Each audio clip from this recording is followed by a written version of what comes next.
Thank you. I would encourage all members who wish to speak in this debate to press their request to speak buttons. And I call on the Minister, Kate Forbes, to open the debate and move the motion. Good afternoon, Presiding Officer. Well, I'm pleased to be in the Chamber today to debate the topic of artificial intelligence and data-driven technologies, and the opportunities as well as the challenges that they offer to the Scottish economy and to society. It's an important topic which increasingly touches many aspects of the lives of our constituents, and the Scottish Government has a vision to use Scotland's data to its full potential by driving innovation, improving public services and unlocking economic value to save time, to save money and to save lives. Presiding Officer, we're mindful that data innovation can benefit the Scottish economy. It can improve productivity and it can improve the efficiency of organisations, including those in the public sector. It can also attract new businesses and highly paid jobs. And in delivering our commitment in the programme for government to develop an AI strategy, we are trying to ensure that Scotland maximises the potential economic as well as social benefits of AI and sends a strong signal to the world about our ambition. But in terms of that ambition, Presiding Officer, we also recognise that AI raises several important issues that need to be addressed urgently to ensure that AI is used ethically and that people in Scotland benefit from the changes AI will bring to how we live and work in the future. And so our intent is to develop a strategy that has the citizen at its heart, that has the benefits to the citizen as its core guiding principle, to ensure that no one is left behind, and a strategy that is aligned with the National Performance Framework. Over the next year, the Government will work with the public, with industry, with public body organisations, with academia and beyond to set out Scotland's ambitions, principles, priority actions on AI and a route to securing public support as the precursor to realising economic, social and environmental value. Today is an opportunity to start that national conversation in the Scottish Parliament. I look forward to engaging with members across the chamber. I'm sure that we'll have a robust debate because, Presiding Officer, there are clearly on one hand potential benefits, but on the other hand a real need to have the debate to ensure that citizens are at the heart, are not left behind and do not feel that some of the negatives around AI are causing them concern and fear. I also hope that we can agree on the fundamentals that will enable the opportunities of AI and data-driven technologies to be realised for Scottish society and economy, including a strong ethical underpinning which has public support, and that is highlighted and outlined in the motion. Now, there's no commonly agreed definition of AI amongst experts. For the purpose of this debate, we can think of AI as a set of techniques used to allow computers to perform tasks normally requiring human intelligence, such as visual perception, speech recognition, translation between languages, and decision-making. Everyone will have heard stories about AI promising either utopia or dystopia, and often both. AI is very much a misunderstood revolution, and unwarranted hype as well as unwarranted fears obscure the real opportunities that we need to seize and the real challenges that we need to overcome. Yeah. Elaine Smith. Thank you very much. I thank the Minister for taking the intervention, but I think we have to be careful to be clear that not all fears are unwarranted. Absolutely, I wouldn't disagree with that, nor would I say that all of the hype is unwarranted either. And that's why I think in this debate, and indeed in the strategy, we are trying to make sure that we recognise that whilst AI is happening to us, we cannot stop it. There is a sense in which we need to have a debate and a discussion about how, with the powers that we have that ethical framework that puts citizens at its heart and then is materialised, as it were, in the regulations and the decisions that we make around AI. There are potential benefits, there are potential risks, and I don't think that we can downplay either of them. And I think what should be clear to everyone, which is what I was coming on to, is that AI is already in our lives in many ways. It's already in our homes, and it's here to stay. Data-driven technologies more broadly are having an increasingly large impact on almost all aspects of human activity and in every sector of the economy. And that means that we cannot afford to ignore it. It is, of course, notoriously difficult to make predictions, particularly about the future, but experts agree that AI and data-driven technologies has the potential to boost Scotland's economy as well as create opportunities for society. For instance, PwC estimate that the benefit could be over £16 billion in 2030, which would be 8% of GDP and £2,000 of extra spending power on a household basis annually. Yeah. Daniel Johnson.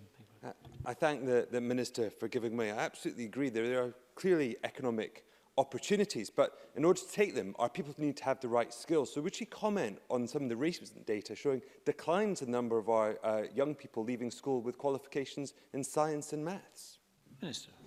I think the member is right to identify the need for skills in this area, but I would suggest it goes much further than that. Whilst we need people to have the skills to be able to be part of the development of this technology, I would suggest that there's an even bigger challenge to make sure that we have the skills that will actually be adding value in the next few decades when things like AI are, and that's one of the risks that we need to discuss and have a robust conversation around, where AI is replacing other jobs currently and replacing them. And in particular, some of the softer skills are just as critical because those skills will not be replaced by artificial intelligence and by robots. So there's two challenges. A, to make sure we've got the digital, the computing, the mathematic skills, and digital skills is one of the issues that I take very seriously, and I can talk about a number of strategies that we're deploying to try and boost those digital skills. But at the same time, I think one of the key discussions we need to have is how we prepare our young people in particular for the skills of the future when the jobs as we know it are going to be significantly changed. So it's important to recognise that the economic value of data in particular for Scotland lies not just in the creation by tech companies of new products and services, but also in their adoption across all sectors to improve the competitiveness of our companies and create even better public services. And for several years, we've been working to realise the opportunity through a number of data-driven initiatives and projects. For example, Presiding Officer, just to make some suggestions, out-of-hospital cardiac arrest. The Scottish Government, the NHS, the Scottish Ambulance Service and other partners have come together to tackle the deadly issue of out-of-hospital cardiac arrest. Every year in Scotland, over 3,000 people have a cardiac arrest while not in hospital, and less than 1 in 10 survive, with people in deprived areas having the worst outcomes. But in linking our data, we've been able to understand the issue in unprecedented detail and track progress against our goals so that more patients now receive bystander chest compressions and more survive. There are other examples of where data has been used far more smartly to be able to solve the challenges that we face. Yeah. Patrick Harvey. Grateful to the Minister for giving way. This argument about the increasing capabilities we'll have if we share data in a smart way, whether in government and public services or indeed in the private sector, which is hoovering up a huge amount of data and metadata, surely there is a need for us to engage with the problem of consent. How do people give meaningful consent to an ever more complex, ever more sophisticated and bewildering relationship between their data and public or private sector power? Minister. There's two answers to that, and neither of them are simple and straightforward. The first one is actually about raising awareness and having a genuine discussion about what people's data is currently being used for, because I think in terms of that public discourse, there is a significant misunderstanding of data. So on one hand, there are fears about how data is being misused, but on the other hand, there's a conversation about how data can be better used, particularly in the public sector. I think two things have brought that to the fore. One is the rollout of new GDPR regulations and discussions, which reminds people about the importance of consent, and the other is the way that debates about data being misused, particularly by big tech giants, have been highlighted over the last few years. So the first point is around raising awareness, and the second thing is that it's something that we have got to grapple with on right across the public sector in particular, which is where we have control, where data is being shared with medical services or any other organisation, where people are actively being asked for their consent and being informed about how that data is being used before it's used in that fashion. Presiding Officer, none of the benefits that I've identified, whether in the public sector or in the economy, and promises will materialise if we don't acknowledge and address the challenges that these new technologies bring, and some of them have already been identified, because AI does raise new ethical issues, both in terms of using people's data, to Patrick Harvey's point, and also making decisions that affect them. We want Scotland to continue to lead in the safe, secure and responsible use of data for social and economic benefits. We want to maintain and to build public confidence in that journey, and we want our businesses to benefit from the opportunities that innovation affords. Yes. Finlay Carson. Take my intervention. Could you perhaps give us an idea of whether the principles you're outlining just now played any role in producing the new social services database and future government information systems? Minister. Yes, very much so. Data and our discussions about both the ethical element as well as the opportunities that using data better have been a key plank in the development of government policy in this area. And there's the data delivery group that was established earlier this year, which helps to inform that discussion around how data is used. At the Data Fest summit held earlier this year in Edinburgh, the First Minister stated that using data ethically shouldn't be a barrier to using data effectively. It's a prerequisite for it. It's the only sustainable way of maintaining public trust. And we do not view the question of ethical AI as a zero-sum trade-off between the interests of citizens and economic interests. Instead, we suggest that trustworthy, human-centric AI is the prerequisite and the foundation for realising the full economic benefits of AI. And indeed, we will investigate how it could be a competitive advantage. When developing Scotland's AI strategy, we will broker an honest, meaningful dialogue between the people of Scotland and all relevant stakeholders about AI's role in their lives and the concrete actions that will be taken to address specific issues, not just a set of well-meaning abstract principles. We'll do that openly, transparently and in partnership, using the Scottish approach as we did with the National Performance Framework. And in that spirit, we have commissioned the Data Lab and the Democratic Society to lead that work, bringing together their respective track records of data-driven innovation and fostering participative dialogue in Scotland. Presiding Officer, I could go on, but I will come to a conclusion there because I imagine a number of other points will be raised by others. But at the heart of all this is putting citizens first and ensuring that it's citizens and their needs that shape the AI strategy. Thank you very much. And I call Dean Lockhart to open for the Conservatives. Thank you, Presiding Officer. Today's debate on artificial intelligence and data-driven technologies is an important one, and we will be supporting the Scottish Government motion at decision time.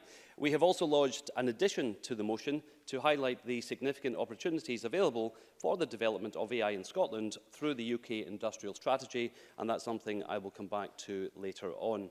The Minister opened the debate by rightly emphasising the massive opportunities as well as the challenges that will arise from artificial intelligence, and by providing an update on initiatives in this area, including the development of a nationwide strategy, and we welcome those initiatives. We also recognise the vital cross-sector collaboration which has been undertaken by key stakeholders in this area, including the Royal Society of Edinburgh, Scotland's National Academy, the SCDI, Scotland IS and BT Scotland. because including a valuable joint report looking at the future impact of these technologies in Scotland. We also recognise the significant work of the Data Lab in pioneering the nationwide strategy that the Minister referred to. This collaborative cross-sector approach is going to be essential if Scotland is to fully realise our economic and social potential in the fourth industrial revolution. Artificial intelligence is a massive subject, which spans from what Elon Musk, the founder of Tesla, has described as the single biggest existential crisis facing humanity, to what Stephen Hawking has described as a new form of life that will outperform humans. However, for the purpose of today's debate, I want to focus my remarks on the transformational impact AI will have on every aspect of Scotland's economy. As the Minister said, PwC has estimated that AI technologies could lead to the creation of more than 500,000 new jobs in Scotland and add more than £13 billion to the economy. Machine learning is already driving revolutions across a number of sectors by unlocking the predictive power of large data sets. In sectors such as healthcare, the use of machine learning is being used to generate predictive outcomes for NHS patients, resulting in a transformation of treatment options. But, yes, I will. Stuart Stevenson. Thank you. I very much agree with what the member is saying. But does he also recognise that in machine learning it's important to get a representative set of people and occurrences that are input?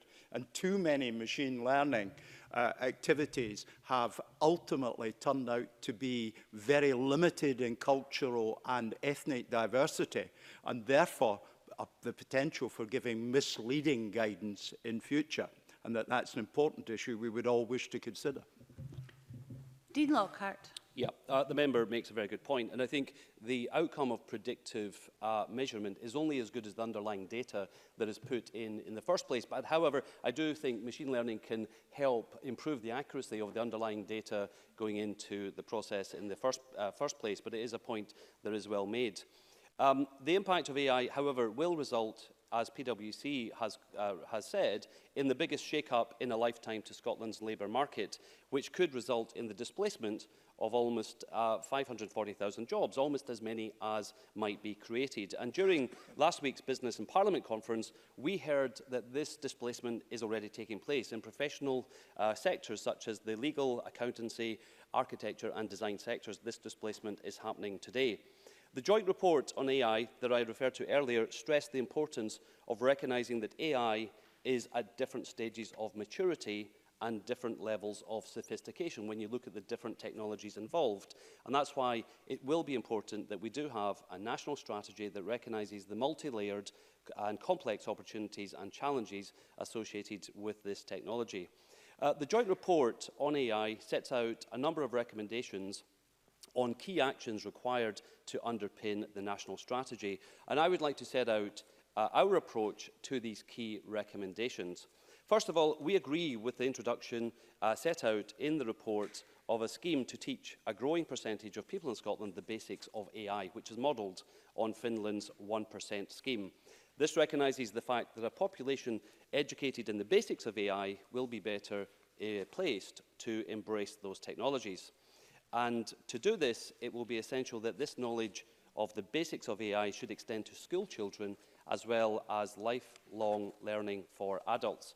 The problem we face, however, as Daniel Johnson alluded to, is that we have seen a decline in the number of maths teachers, the number of science teachers, and the number of computer science teachers in recent years. And when it comes to lifelong learning for adults, we've also seen a decline in the number of part-time college places dedicated to STEM and digital subjects. We do need to make sure that no one is left behind and that Scotland's population must be educated to take advantage of this new technology. So it will be vital that we address this underinvestment in education and lifelong learning and get the basics right. The second key recommendation in the joint report is for the establishment of an independent advisory body to explore the potential for AI technologies and to look at skills development and funding in this area. Again, we agree with this recommendation. The Economy Committee has heard evidence time and again of a digital gap in Scotland's business environment, where only 9% of business in Scotland embed digital in their operations, compared to 43% in other countries. And this digital gap must be overcome if we are to take advantage of AI. And that's why we have been calling for the establishment of a dedicated Institute of Technology and E-commerce, a specialised support agency for Scotland that would help large and small business across the country take advantage of opportunities in digital, data and AI. And I look forward to the Minister's response to this initiative, because it has gained significant support in the business community. Another central recommendation of the joint AI report is for Scotland to actively participate in the UK industrial strategy. The UK AI sector deal will place the UK at the forefront of artificial intelligence and data revolution. And the UK will be leading the world in the safe and ethical use of data through the new Centre for Data Ethics and Innovation. A good example of this has been the Robotarium and the Orca Hub, developed at Heriot-Watt University in collaboration with the University of Edinburgh, and this initiative has received significant funding from the UK Research and Innovation Fund. I see that Mr Harvey wants to intervene. Please go ahead. Patrick Harvey, quickly, please. I'm grateful, and I welcome the fact that the UK government is at least exploring the ethical dimensions of this. Does the member feel comfortable with the UK government's current position, which is that it's willing to invest in the development of autonomous weapon systems, but is not willing to support international attempts to regulate lethal autonomous weapons? Surely, if we're looking to develop these things, we should be regulating them at the same time. I can allow you to 8.5 minutes. Okay, thank you very much, Presiding Officer. I think the point about the regulation of AI, it has to be done on a multilateral basis and a multinational basis, and the UK government is talking to countries across the world to look at the right regulatory framework to cover the issues that Mr Harvey has raised. Presiding Officer, the final recommendation in the joint report I want to address is the recognition set out in the report that while Scotland has global centres of research excellence in AI, Scottish institutions are not commercialising this innovation. And that's something we've heard in debate, a number of debates recently, the need to do more to support universities and colleges to commercialise their R&D and innovation activities. And that's why we've highlighted the cut in university funding in Scotland of over 11% over the past 5 years is not the right direction of education policy. Let me wrap up, Presiding Officer.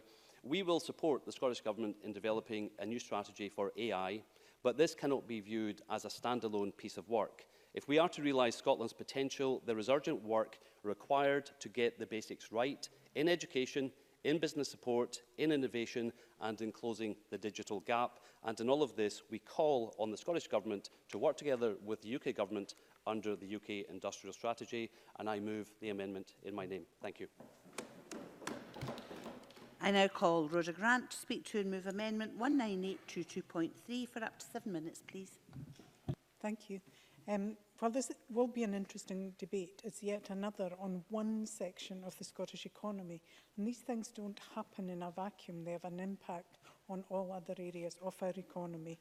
And in order to reap the economic benefits for all our citizens, we need to have an industrial strategy to coordinate our response. A strategy that will pull all economic levers together and ensure that we create the right conditions to maximise their impact. Artificial intelligence and data-driven technologies have a lot to offer. They are also changing the way we work and live. From Alexa to driverless cars, there's a huge range of AI already in use. And this is the ability to change lives for the better, but it will change them, and we need to make choices to ensure that we all benefit. I recently attended a conference on dementia in the Western Isles, and one of the speakers there was very knowledgeable on this area. When he developed dementia, he put that knowledge to good use. He is now planning for his future at home with maximum independence using technology. He already uses Alexa in order to order his shopping from the local store, not a big supermarket chain, but a privately owned local store. He's adapting his fridge to allow his wife, who works away from home a lot, to see what's there and to order for him what he should be eating, while he will continue to order, with the help of Alexa, what he shouldn't be eating. This allows him independence, but it also allows him others to look after him. And Alexa reminds him also of what he should be doing. He doesn't like being told what to do, so he has programmed his Alexa to suggest to him what he should be doing and why, persuasion rather than demand. He knows how artificial intelligence works, and he programs it to suit his needs. And he admits that that wasn't his first reaction to his diagnosis. Like everybody else, he was absolutely devastated, but now he is positively taking control of his future. And this technology will become more and more available, helping people with all kinds of conditions to live their lives more independently. They will not need to be experts, but they will need the skills to ensure that AI meets their needs. And one note of caution, of course, is that this is not a human being. It can only do what it's programmed to do. It's a tool, not a human substitute. People talk about jobs being lost to AI and robotics, and I believe that there is a danger if we allow that to happen, and it should not happen. I've never found a technology that allows me to work less. It's always allowed me to do more. And I think that is true of all new technologies. But where the danger lies is where people's skills and training don't keep up when their job is replaced by a machine that they don't know how to operate. This point was made in the briefing from the Royal Society and their partners. They state that there would be a net increase in jobs, and I quote, "It would also be the biggest shake-up in a lifetime to Scotland's labour market, meaning that 544,000 jobs could be displaced. Therefore, they suggest priority has to be given to retraining people who will be displaced and ensuring our education and skills development is fit for the future," a point made already by others. And this brings into sharp focus the importance of lifelong learning. However, we've lost a third of our places in further education under this government, and further education is where these skills will be learned. The speed of change means that we require constant upgrading of skills. Close the Gap also sent us a briefing which points out the underrepresentation of women in the technical sector, with only 23% of the workforce being women. And this not only affects women's earnings, but it also affects the products made by the sector and their suitability for women. This not only disadvantages women in the technical sector itself, but impacts on the jobs they can do in every sector where products and tools are designed for men. Take the smartphone for instance. We can't afford to leave people behind. And that's why this debate can't happen in a silo. It has to happen as part of a wider debate around an industrial strategy. We need to look ahead at new technologies. We need to know how to develop them and maximise the knock-on jobs, putting those technologies into practice and ensuring we have a workforce ready to do that. Very soon, every single job will require skills and technology, and that pace is incredible and speeding up. We need to ensure our workforce keeps pace as well. And it's not just about work, it's about every aspect of life. We read about technology that will bring about driverless cars, and that's fast approaching, but there are already cars that react to differing road conditions to make them safer. From reacting to icy conditions to make sure that the car slows down, to ensuring that when you brake hard, it is hard enough to stop your vehicle in an emergency. All of this will lead to improvements in our standard of living. But we all need to be part of this and all need to benefit from this. AI has the ability to create a larger gap between the haves and have-nots if we don't take steps to address that now. And preparing the workforce for this change will decide whether we can all benefit. The UK industrial strategy rightly encompasses AI, but we don't have a Scottish industrial strategy at all.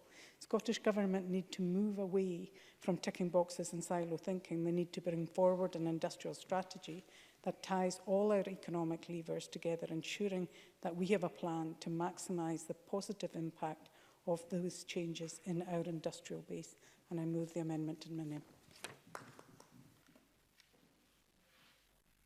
Now call Patrick Harvey to speak to and move amendment 19822.1. 6 minutes, please.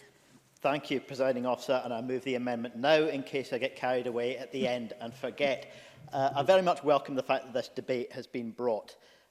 Politics can be very short-term, particularly during an election campaign. Perhaps we're all a little bit guilty of just looking at what's immediately ahead of us. But as a society, we need a chance for forward-looking debate about what the future has in store for us as well. Sometimes, as a parliament, when we debate things like digital participation, we focus only on the positives.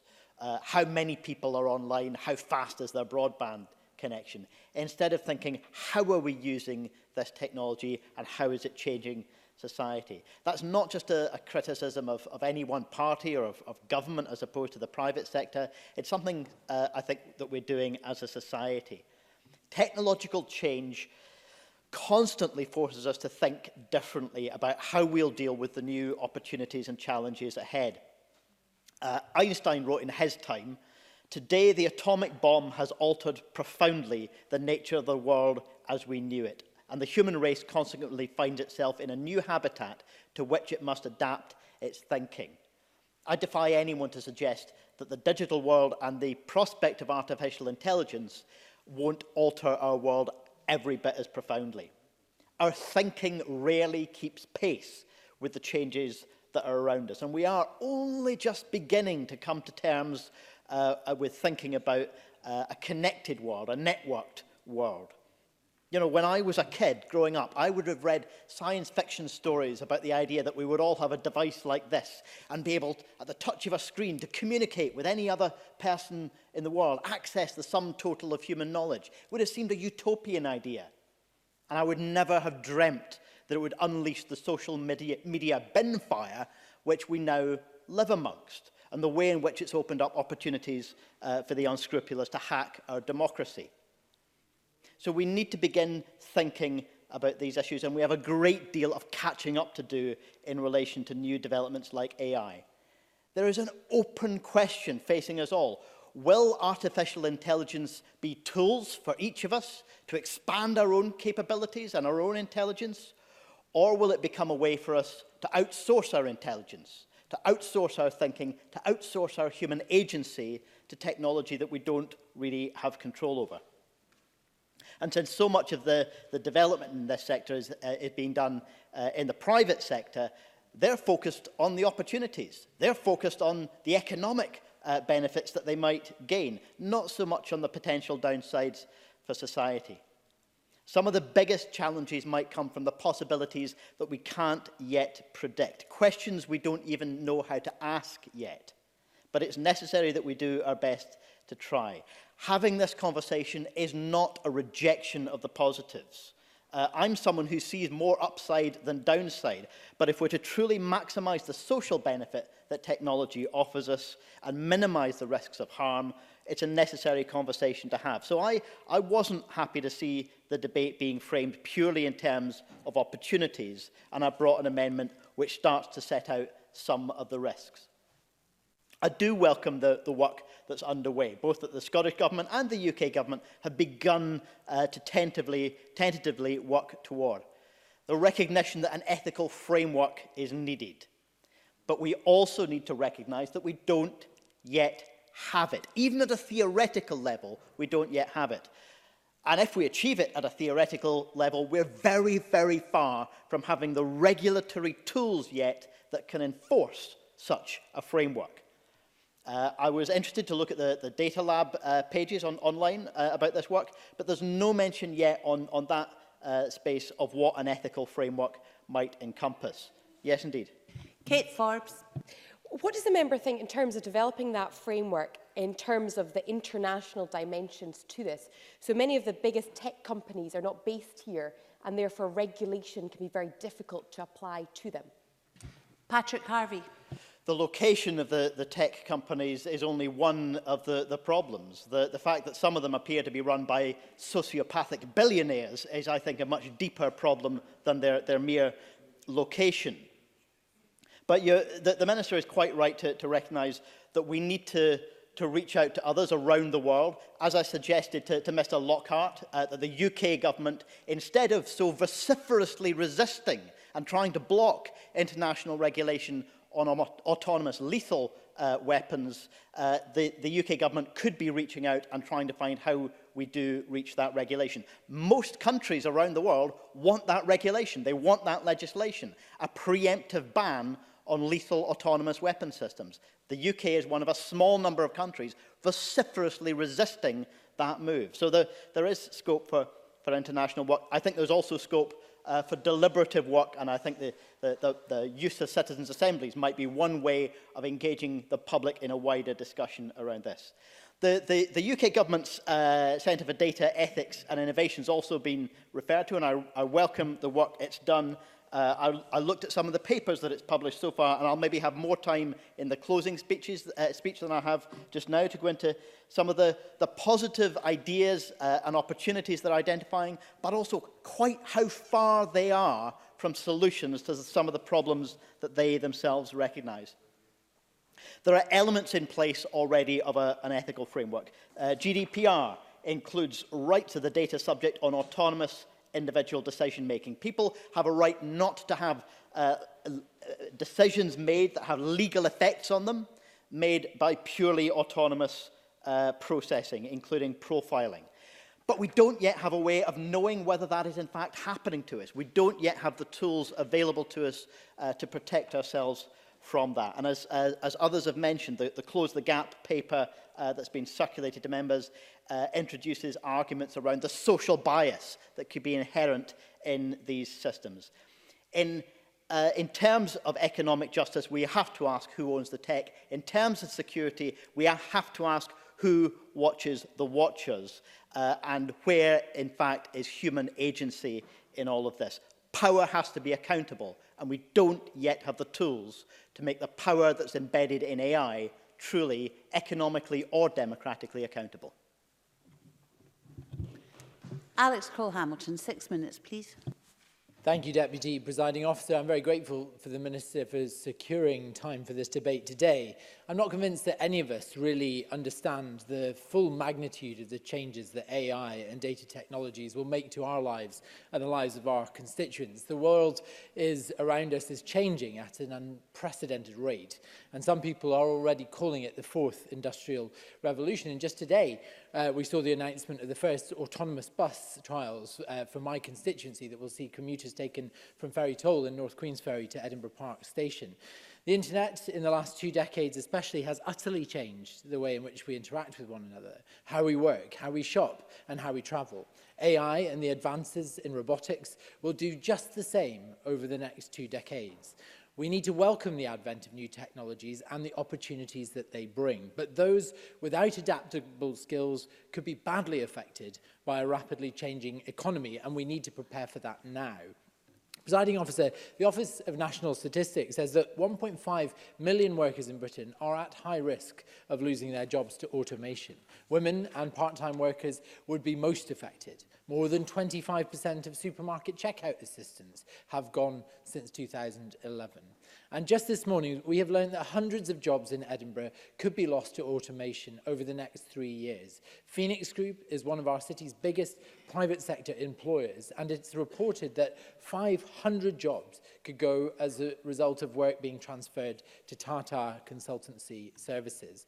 I would be grateful if the Minister could advise whether the Scottish Government has had any discussions with the company about this plan in her closing remarks. Alongside the financial services, manufacturing, retail and transport jobs are all of those amongst those at risk.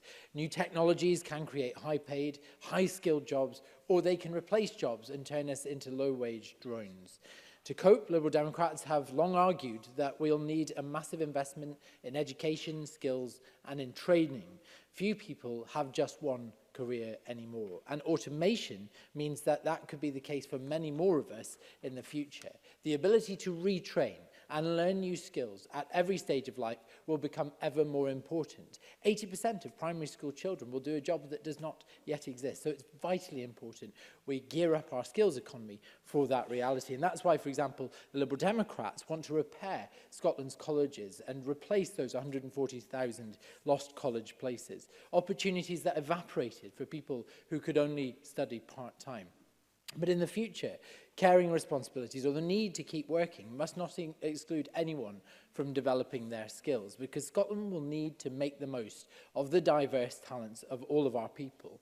The best way to build a high-wage, high-skill economy for the long term is to invest in their talents and well-being, and that starts with core skills learned at school, or even earlier, logic, verbal reasoning and creativity. Getting it right within the education system will help the United Kingdom lead the world in the development of inclusive AI and automation. It will need a huge investment in research and development to stay ahead too. But innovation needs to happen within a framework. It needs to be ethical, as the Minister said. It needs to respect people's fundamental human rights, not least the rights to privacy and non-discrimination.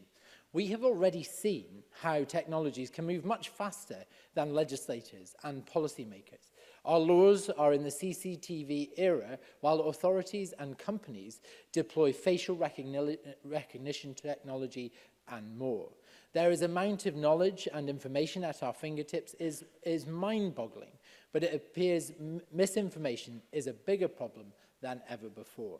In just a few short years, technology has utterly changed the landscape of elections across democracies, and we're still struggling to get to grips with Twitter trolls, Twitter bots, fake news, and huge volumes of paid advertising, and even election tampering.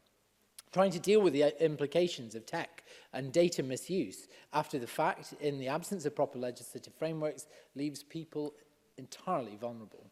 And left unchecked, every great liberating change will bring terrible risks and problems too. My federal leader, Joe Swinson, put it that new technologies can help us make better decisions, or they could embody the very worst of human thinking. Artificial intelligence, by nature, learns from us.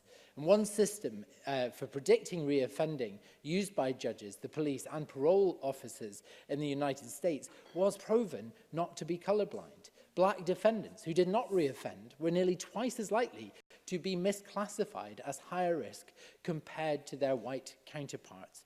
Algorithms can discriminate too. That is why the Liberal Democrats have proposed introducing a Lovelace Code of Ethics. This would ensure the use of personal data and AI is unbiased, it's transparent, it's accurate, and it respects privacy. All courses relating to digital technologies should also teach ethics, and there should be a kite mark for companies that meet the highest ethical standards. It would help people make informed choices about who they give their money and data to. And this is why we have some sympathy with the Green Amendment tonight, because, Presiding Officer, we believe that on a global stage, when it comes to warfare and the deployment of the military-industrial complex, that we need a new version of the Geneva Convention to recognise weapons-grade technology in the AI world.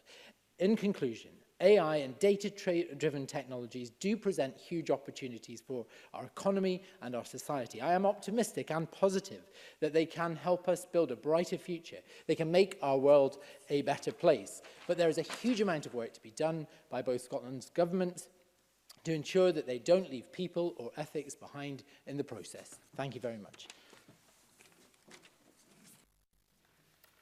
We'll now move on to the open debate and speeches of 6 minutes, please.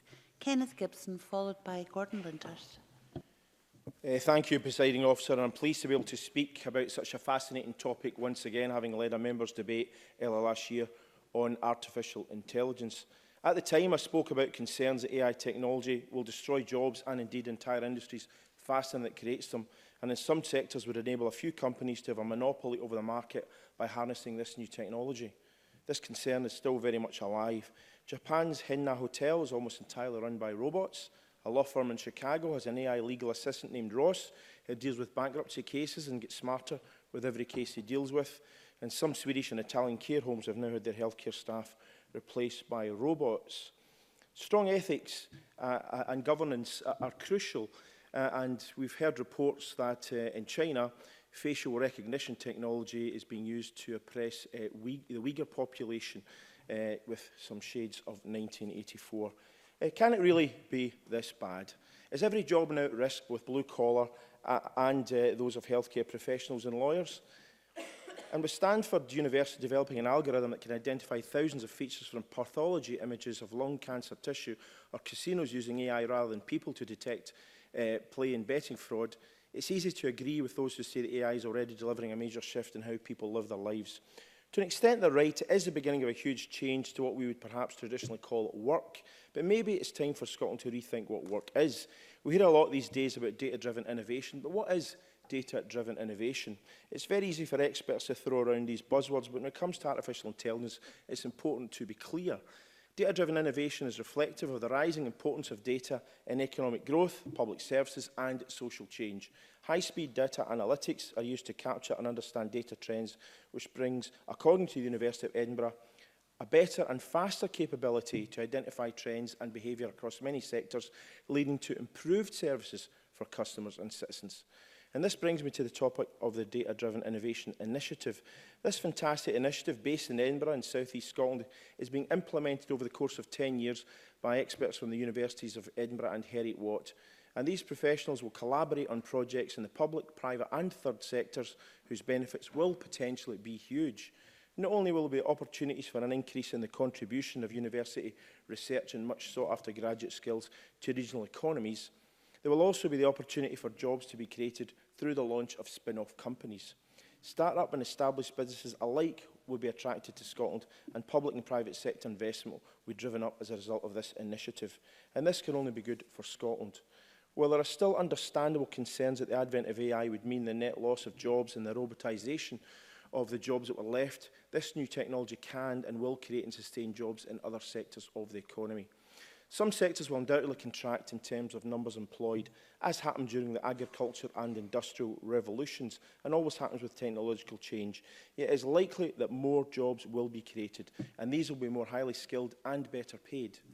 In 2017, Heriot-Watt University's Edinburgh campus introduced the ICT Robotics for Independent Living Laboratory, which is essentially an entire flat that mimics a real home environment. The laboratory combines a network of wireless sensors and other devices with an internet connection and state-of-the-art domestic robots. What is interesting about this project is that computer and robotics scientists work along with health experts, sociologists and psychologists, as well as people who themselves have assisted living needs in order to find globally applicable solutions. Apart from the obvious advantages and benefits this project will have for people with such needs, this will also create employment in ways we have not yet imagined, and this is just one scenario. September of this year saw the launch of the Scottish Government's first AI strategy, a vision for how Scotland can unlock the full economic and social potential of artificial intelligence. Last year I mentioned the report published by the Scottish Council for Development and Industry, Scotland IS, the Royal Society of Edinburgh and BT Scotland, entitled Automatic for the People. Following on from that, this year a new and equally excellent report was published entitled Building a World-Leading AI and Data Strategy for an Inclusive Scotland, which explores how Scotland can put itself at the forefront of innovation and development in this crucial field. Given a flourishing technology sector and industry-leading minds in such institutions as Heriot-Watt, Scotland will surely attract other experts and businesses to our country. In a two-part blog published by PricewaterhouseCoopers early last year, we were warned that the factor that most correlated with potential job automation was the level of education of the employee, and a number of colleagues have already touched on that important issue already this afternoon. Logically, this would mean that the best way to ensure security of employment and a prosperous future for our children and society is an appropriate education. In Scotland, this might include a revision of what is being taught to children and teenagers and whether it is enough to keep up with what is going to be asked of them in the future. Is there enough in the way of problem solving or analytical skills, for example? I'm sure we would all agree not. Classes involving AI should become as normal as English or maths in our primary schools, and that is a reality we will have to face sooner rather than later. Presiding Officer, the impact of artificial intelligence should not be feared, it should be harnessed. We are going to have to ride this tiger whether we like it or not, and so it's important that we understand it as fully as we can. As New York University professor and Facebook's chief scientist for AI research, Jan Lee Kuhn said, "Our intelligence is what makes us human, and AI is an extension of that quality." Thank you. Gordon Linters, followed by Emma Harper. Deputy Presiding Officer, thank you. The potential and indeed current effects that artificial intelligence and its attendant advantages will have on the economy have been well documented and extensively considered. The problem that we face in Scotland is that, although we have exceptional infrastructure for a great many things, as Robin Watson said just last week at the Business in Parliament conference here in this chamber, that infrastructure was suitable a century ago. And my Conservative colleague Alan Mack MP highlighted that the so-called Fourth Industrial Revolution has the potential to add an additional £630 billion to the UK economy by 2035. But this comes with a significant caveat. A considerable restructuring of economies like Scotland's needs to be carried out in such a way that the 15 million jobs the Bank of England has said may be vulnerable to the proliferation of AI are repositioned to make full use of its advantages. We cannot allow the interface of AI and data-driven technologies to become an enemy of a great swathe of our employment market. Now, the United Kingdom has, throughout the centuries, been at the forefront of seeking to adopt and enhance our economy as technologies and techniques are invented and adapted. New developments do not have to affect people and economies negatively, although I accept, of course, that no government has ever managed to get everything right all of the time. In the 18th century, we saw the start of the extension of the right to vote to working people and simultaneously embraced the leaps and bounds of steam power, assembly production and mechanisation in improving the lives and outcomes for working people. So we do need to work on a cross-party basis to ensure that reasonable scepticism about change to our economy does not prevent us from seizing with both hands new opportunities for innovation and progress.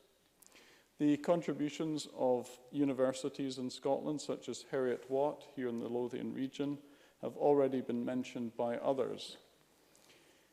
And following their example, we should not think of the advance of AI as the enemy of employment, but should work to ensure it helps us to enable employment and the advancement of the improvements we seek in the lives of the people of Scotland.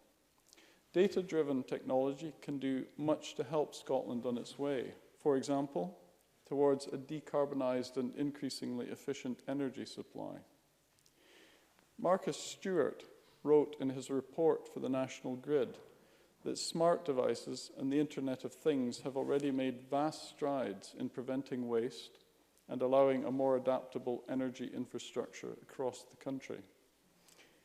So if the £13 billion of value that has already been referred to by others is to be fully recognised by the Scottish economy, it is of the utmost importance that we address the new challenges presented by this technology at every level, educational and professional, and that we recognise that AI and data-based work should not be resisted but be embraced. Less well recognised, perhaps, less well discussed or understood is the leading role that these technologies will have for consumers.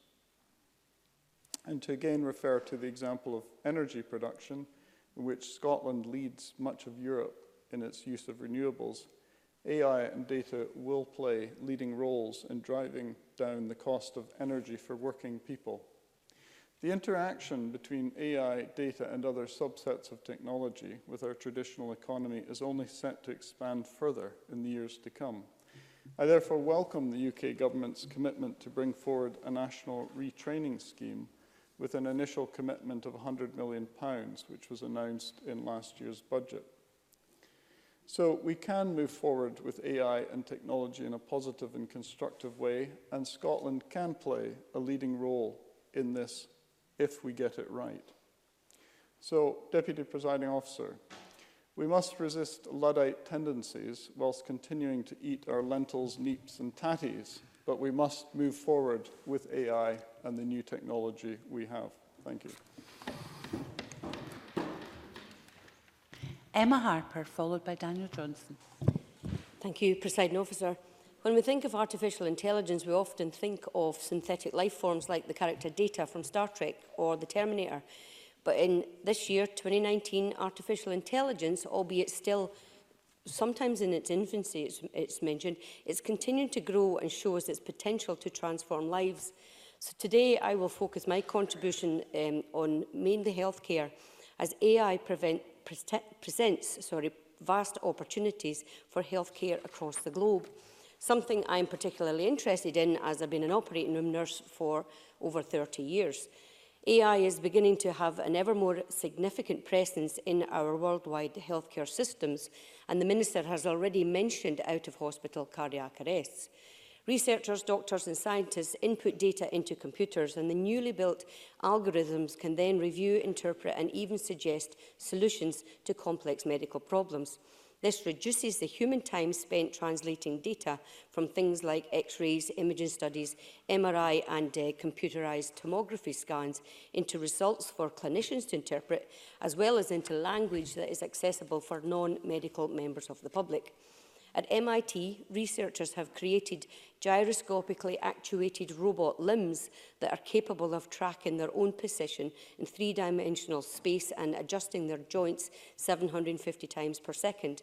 Additionally, they have developed bionic skins and neural implant systems that interfere with the nervous system, the interface with the nervous system, allowing the user to receive tactile feedback from the prosthetic limb.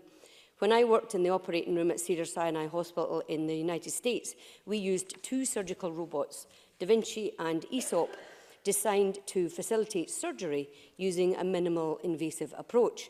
And this reduces post-op pain and it leads to earlier discharge. Da Vinci was controlled by a surgeon from a console. The surgeon didn't even need to be in the operating room. The systems tended to be used for prostatectomies and increasingly for cardiac valve repair and gynecology surgeries. And now they're even assisting with lumbar decompression and renal procedures. There is a viral video of Da Vinci robot performing surgery on a grape. It's well worth a Google, presiding officer. With these robotic surgical systems, the surgeon doesn't necessarily need to be in the same location as the patient. The surgeon could be here in Edinburgh and the patient could be at the Antarctic or even on the International Space Station. It's all very sci-fi and I absolutely love it. The world's population is rapidly increasing, and we know that globally the population is living longer with more complicated and acute healthcare conditions, and more support is needed for the people as they grow older. And we want folk to age well, so we do.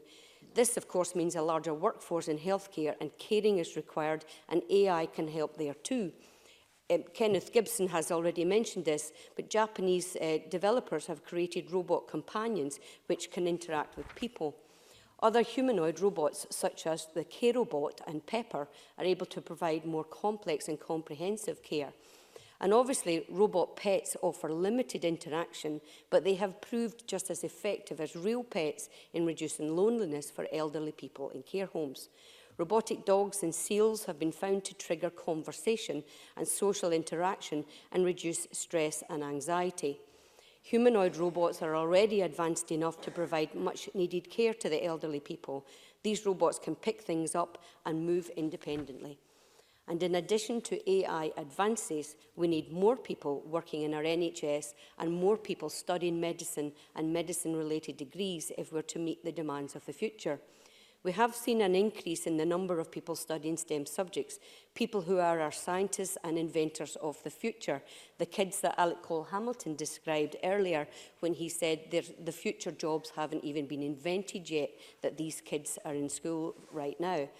People who will undoubtedly be responsible for developing and progressing AI in healthcare.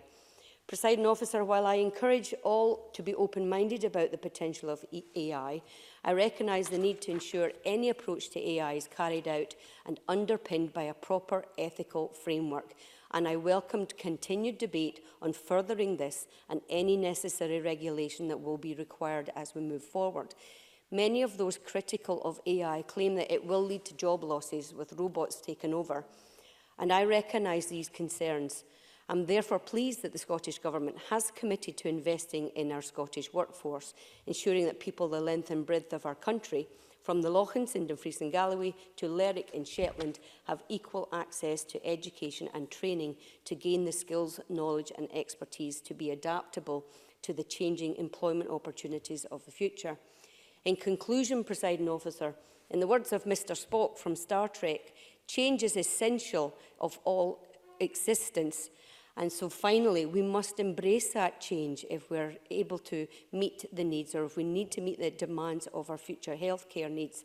So I welcome this debate as we move forward, and I would encourage everyone to share their views, and especially the issues around promoting an ethical approach to developing AI in the future. And I welcome the Minister's comments in the closing speeches. Thank you.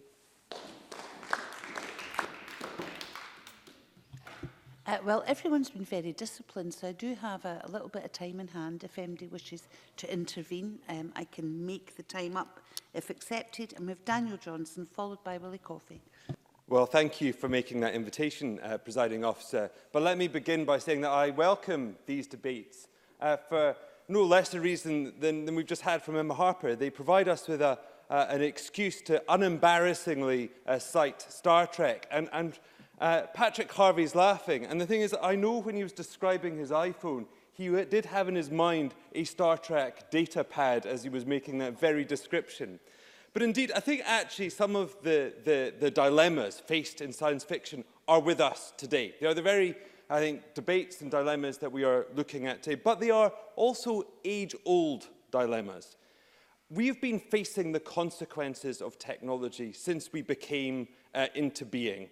From the invention of the wheel, whereby through that bit of technology, you no longer had to rely on what you could lift on your own back to carry items around with you, to the printing press, where a machine was enabled you to print almost instantaneously a page which would have taken a scribe certainly an hour or so to do so, through to the computer, which used to be a person rather than a machine.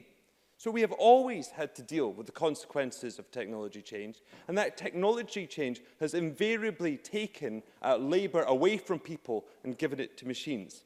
But there is a difference, and I think we do need to be careful. There are some out there who say, we've always had to deal with this and there's nothing new to it. There is something new, and which is both the pace of that change and the scope of that change. Because never before have we, I think, faced the technologies which actually replace almost the entire supply chain or complete scope of human activity. And I think when we look at AI, that is the prospect we're looking at. We're looking at technologies which have moved from robots which simply make widgets to algorithms which can carry out analysis, planning. And we see jobs such as accountancy and law being taken over by machines. But I think we, as well as looking at the what, we also need to look at how that technology is replacing those activities. And I think while many people have talked about AI and talked about automation, the one thing that nobody's really brought out is machine learning.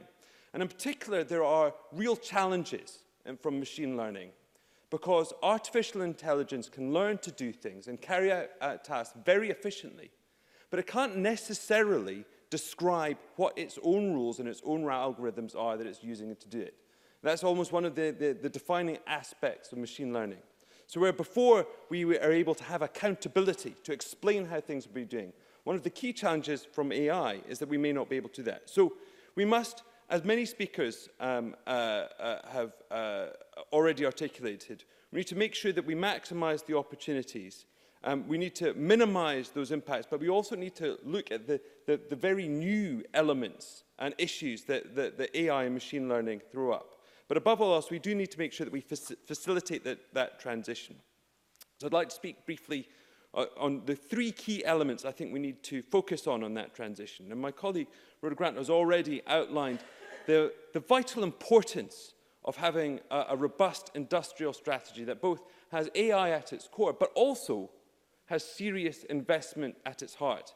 If we look at the industrial change that we have experienced in our recent past, where we have got that wrong is a failure to invest in new technologies. When we look at the heavy industries that we have lost in Scotland, we lost those industries because as new technologies came on, this country failed to invest in them.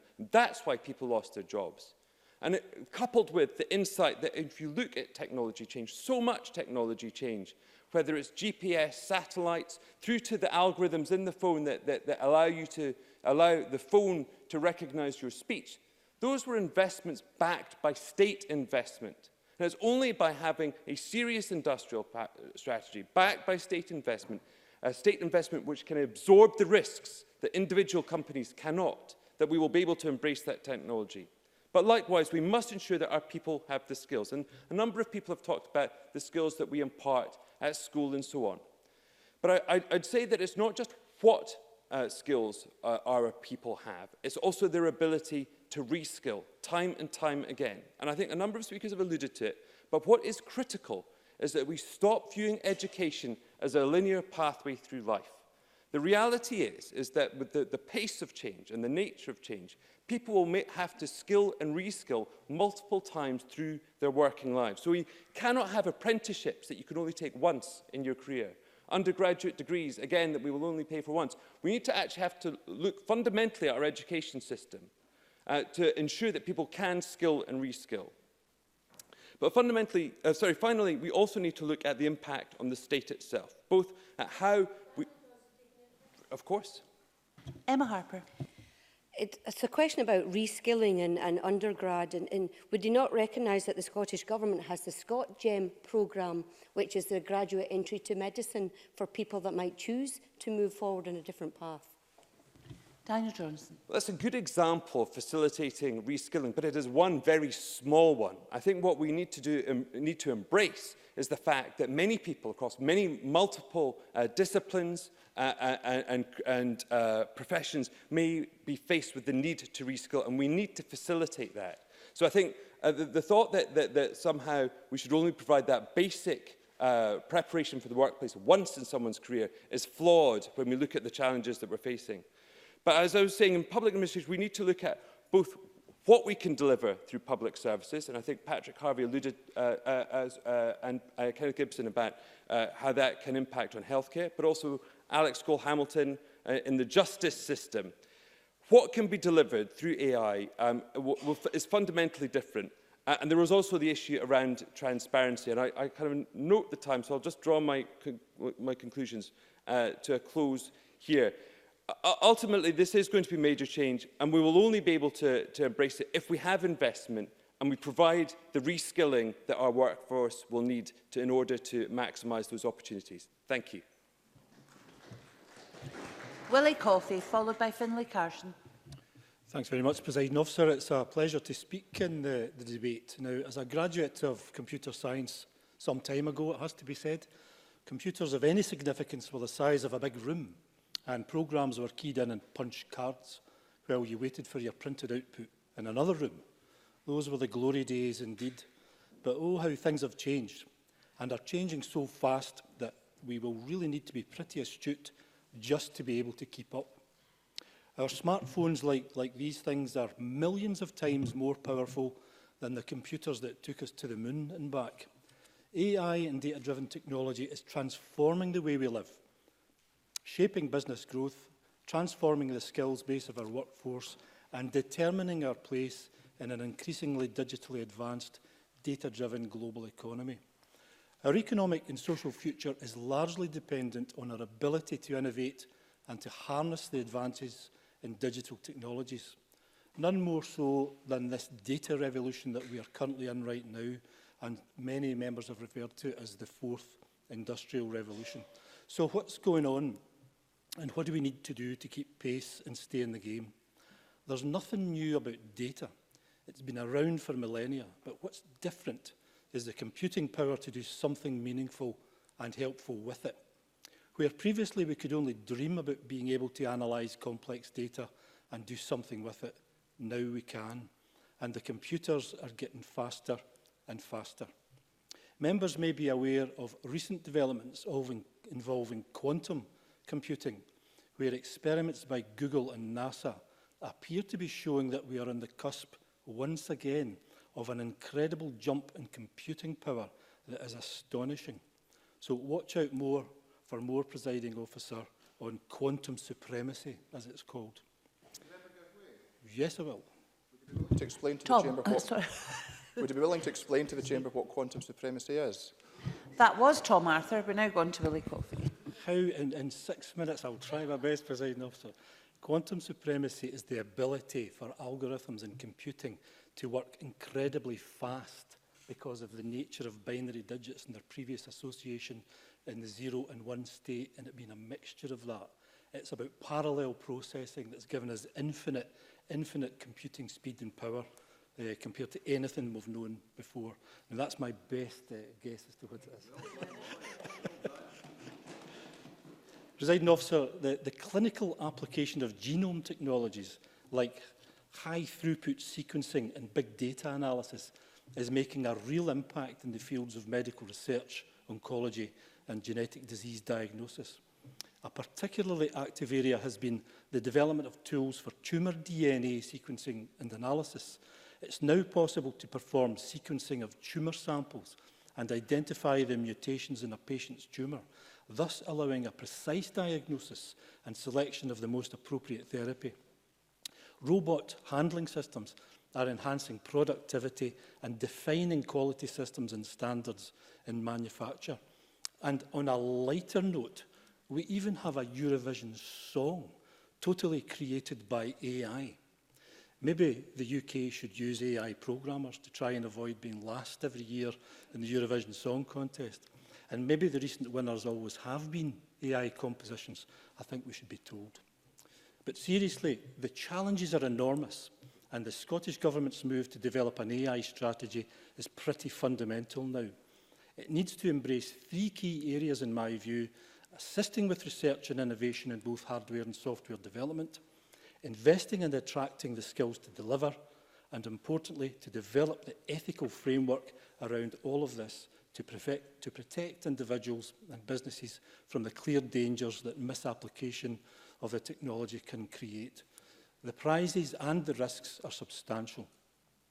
There's an estimated £18 billion worth of productivity and innovation benefits to be realised, as well as an additional £500 million annually in export for Scottish companies that embrace data to enhance their operations.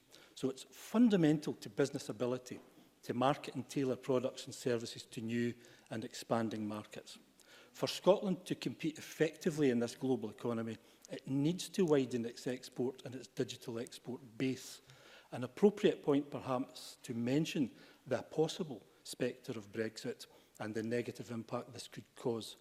Just when the EU is developing its ideas and potential on the digital economy, the Tory party want us to leave that and somehow set up our own digital market. It's a bit like trying to invent your own ocean, Presiding Officer. Totally backward thinking, in my view. The digital economy is a key sector in Scotland, and if we stay connected to Europe, we can share in that £400 billion a year economy rather than walking away from it. Allied to all of this, we need to build competence and confidence in how we apply the vast array of digital solutions in society, to promote growth and prosperity, to include those who are currently excluded, and to protect people's rights and freedoms too. According to the International Federation of Robotics, the number of industrial robots worldwide is predicted to double by next year, reaching a total of 3 million. These technologies might match or even exceed human capabilities in tasks such as complex decision-making, reasoning and learning, sophisticated analytics and pattern recognition, visual acuity, speech recognition and language translation. So the opportunities and the risks are great. Presiding Officer, in closing, the task of government and industry is to prepare for this and to make sure our people can be part of that revolution of change. It's within this dynamic context that the government's prioritisation of an AI strategy becomes crucial and should be welcomed. So I'm pleased and relieved to see this strategy coming forward. Our future as a technological, innovative nation depends on it. Thank you. Finlay Carson, followed by Stuart Stevenson. Thank you, Deputy Presiding Officer. In a former life, I was a farmer, then an IT consultant specialising in Wi-Fi technologies. And in that short time that I've been away from the industry, there have been massive technological advances with solutions we could all only have dreamt of coming to the market now, which are delivering transformational change to the everyday lives of people right across Scotland and the world. The fourth industrial revolution, as you might guess, is the fourth major industrial revolution since the initial revolution of the 18th century. It's characterised by the fusion of technologies that's blurred blurring the lines between physical, digital and biological spheres. Collectively, advances in artificial intelligence, data technology and 5G technology are the foundations on which the fourth industrial revolution are being built. And the World Economic Forum states that we stand on the brink of a technological revolution that will fundamentally alter the way we live, work and relate to one another. Like the revolutions that preceded it, the fourth revolution has the potential to raise global income levels and improve the quality of life for populations around the world. Make no mistake, the fourth industrial revolution represents a massive, fundamental change in the way we live, work and relate to one another. It is a new chapter in human development enabled by extraordinary technological advances. But the fourth industrial revolution is about more than just technology-driven change. It's an opportunity to help everyone to harness the convergent technologies in order to create an inclusive, human-centred future. And the real opportunity is to look beyond technology and find ways to give the greatest number of people the ability to positively impact their families, organisations and communities. We've already seen fantastic projects in Dumfries and Galloway, including the work being done by Lorburn Housing Association and Has Technology. Now, they're changing lives right now, achieving results with advanced risk modelling for early detection, or ARMED as it's commonly known, which is a mixture of sensors and AI helping elderly to adopt technology to help predict the risk of falls and enabling faster support. And over a 6-month trial period, there's a 25-to-1 save-to-spend ratio, with those utilising the technology having 0 falls. So here we have a perfect example of how artificial intelligence is already working to the benefit of people living in our communities. And it certainly. Patrick Harvey. I'd agree that this is a good example of a potential benefit. But doesn't it also raise some of the same questions around legal liability that, for example, self-driving cars do? Would the member acknowledge that we haven't yet resolved those questions about the legal liability when an AI system that has somebody's safety or well-being under its control goes wrong? Yeah, thank you for that valuable intervention. I think we've discussed this before, and I think often you could assume that the horse is bolted when it comes to data protection and the legal framework around these advancements, and we're moving so quickly that it's going to be very difficult to stand still and take a look back at the direction we're travelling. So absolutely we need to look at the legalities around it, but also the protection of the individual when it comes to data. But the AI, in this instance, it demonstrates how the data can play a significant and a positive role in facilitating healthy ageing and independent living. With a huge recruitment problem for health and care workers in my constituency, this type of innovation can bring the biggest benefit, and you could argue the biggest bang for the taxpayer's buck, by delivering this type of intervention in remote and rural areas. Countrywide, I'm also aware that the Data Lab has been working with the public and private voluntary sectors to help realise other benefits that AI could bring to the Scottish healthcare. The Cancer Innovation Challenge is an example of how AI and data science can benefit Scotland's medical profession and patients in a project which encourages partnership working to help people with cancer through looking at variations in data. And machine learning is driving a revolution across a great number of fields by unlocking the predictive power of large data sets. Now, we welcome these huge advancements, but if future technology transformation is not managed appropriately, rather than tackling the lack of equality and equity of healthcare, it could lead to greater inequality in rural areas. And as we've already heard about the potential to disrupt labour markets, indeed, it's been estimated that AI could lead to the creation of 558,000 jobs, but the displacement of 544,000 jobs in Scotland. So it could be, and it will probably be, the biggest shake-up in a lifetime to Scotland's labour market. As a rural MSP, I believe that inequity represents the greatest societal concern surrounding the fourth industrial revolution. And my constituents in Galloway are experiencing that inequality right now because of connectivity, or specifically the lack of it. So sadly and concerningly, even at the most fundamental levels, this government is failing.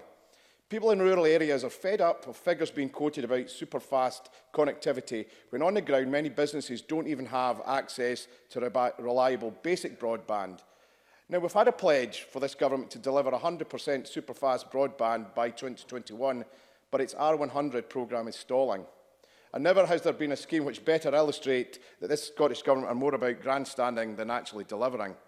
They must do so much more to help Scotland's digital technology sector right now, right across the country, to do everything to avoid the widening digital divide, which this time around, if not addressed urgently, could have a devastating impact on rural areas.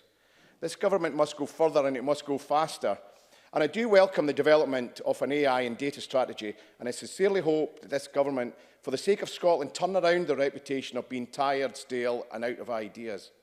The Scottish Government need to address the concerns of the Fraser of Allender Institute, who in an economic commentary said, and I quote, "In 2007, the Scottish Government set out a new approach to centre a policy centred on a single economic strategy, which all public sectors and initiatives were to align behind. But over the past decade, this clarity of focus and delivery has arguably been lost. A fit-for-purpose AI and data strategy is critical for the economy of Scotland, and that must include rural Scotland. And with the right strategy, Scotland can be at the forefront of this fourth industrial revolution." Thank you very much, Mr Carson. I call Stuart Stevenson to be followed by Lean Smith. Mr Stevenson, please.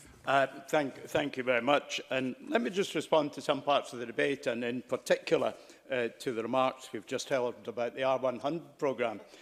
It may be worth reminding members the 1998 Scotland Act at Schedule 5 as the specific reservations that we are not responsible for have two headings: communications and the internet. So where we are moving ahead to implement high-speed broadband to every premise in Scotland that wants it, the member will not. We are picking up the failure of the UK government to deliver on its legal responsibilities. And the UK government is only contributing 4%. 4%. 1/25 of the cost. Now, let me move on to more interesting things, to be blunt. And let's just talk about quantum computing, Mr Arthur.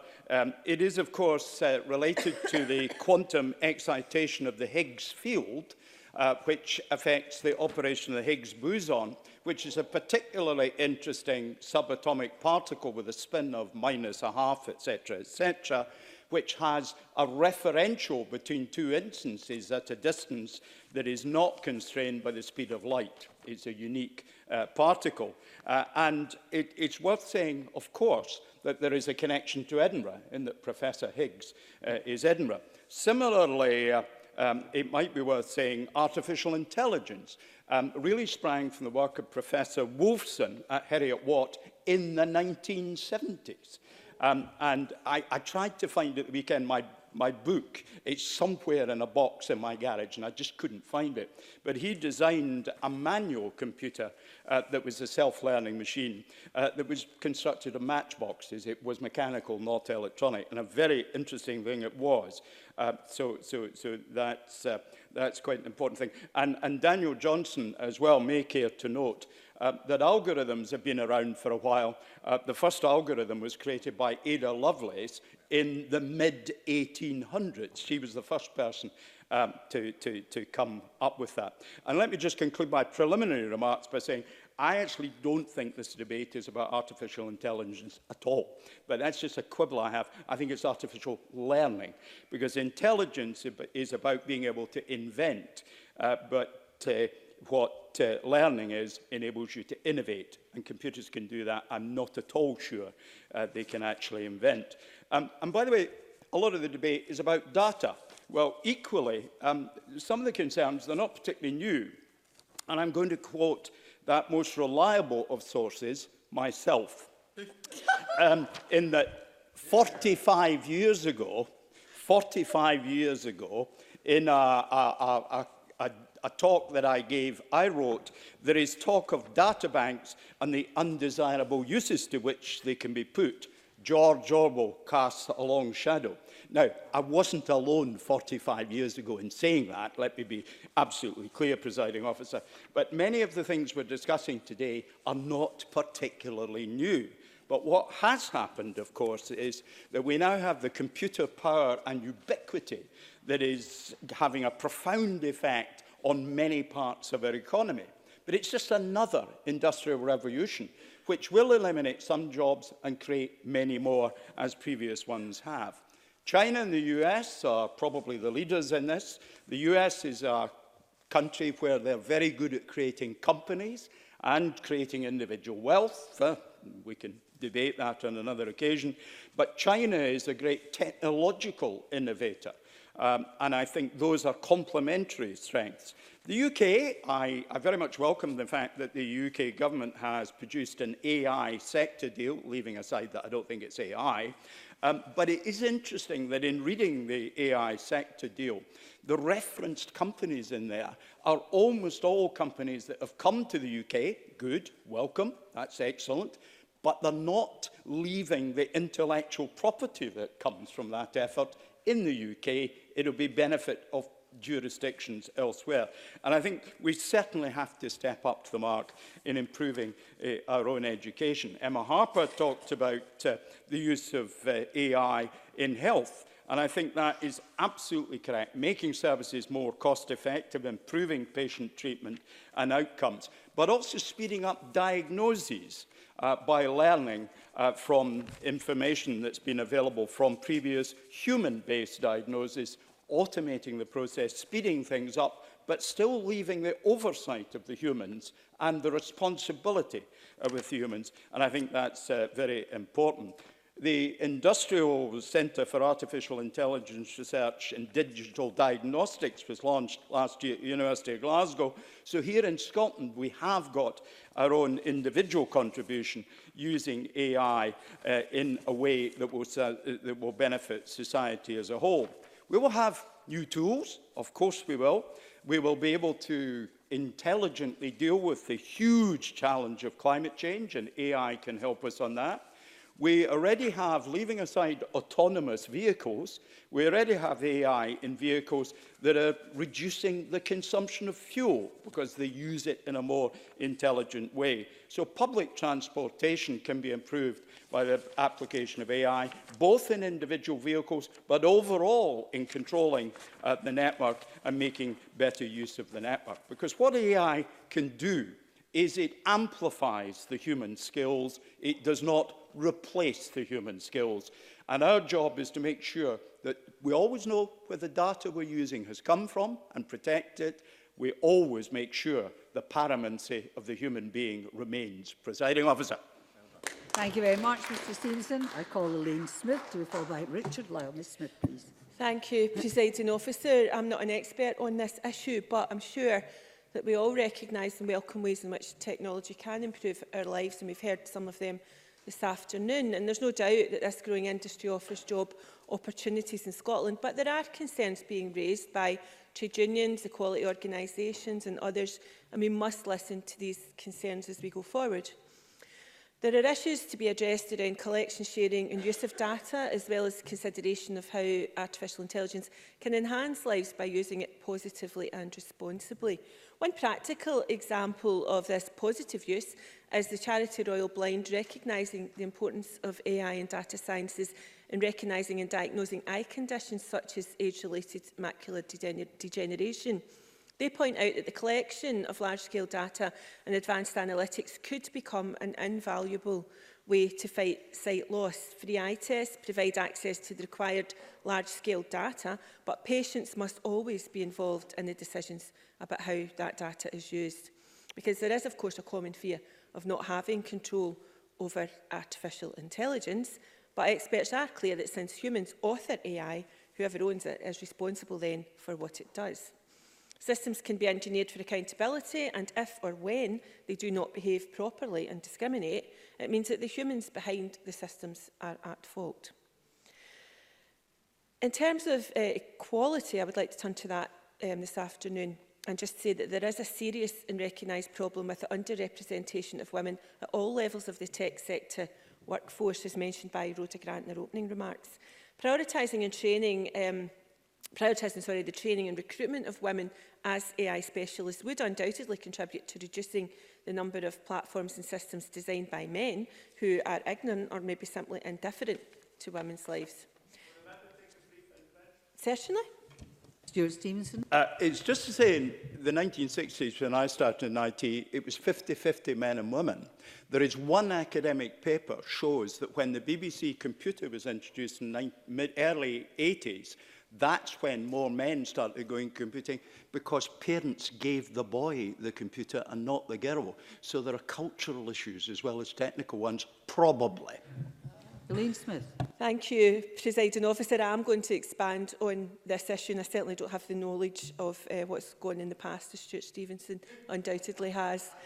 Caroline Criado Perez has brilliantly described this world designed for men in her book Invisible Women, from voice recognition systems which only recognise the lower tones of male voices to systems developed to select candidates for job interviews. If these systems are not properly and responsibly developed, they will discriminate.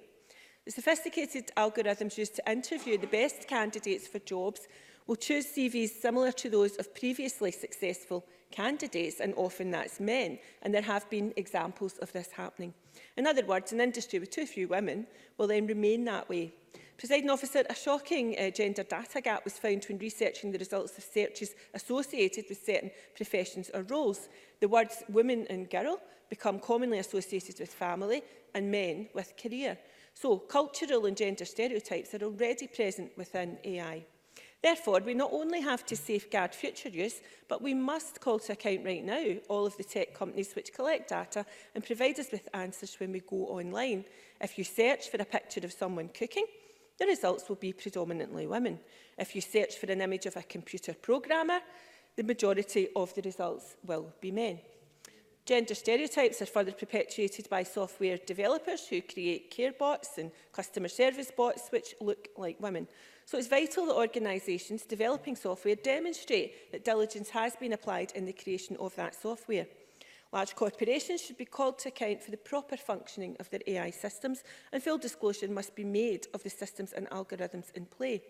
It's also vitally important that AI systems be designed in a way which respects the rule of law, human rights, democratic values and diversity, and must include appropriate safeguards.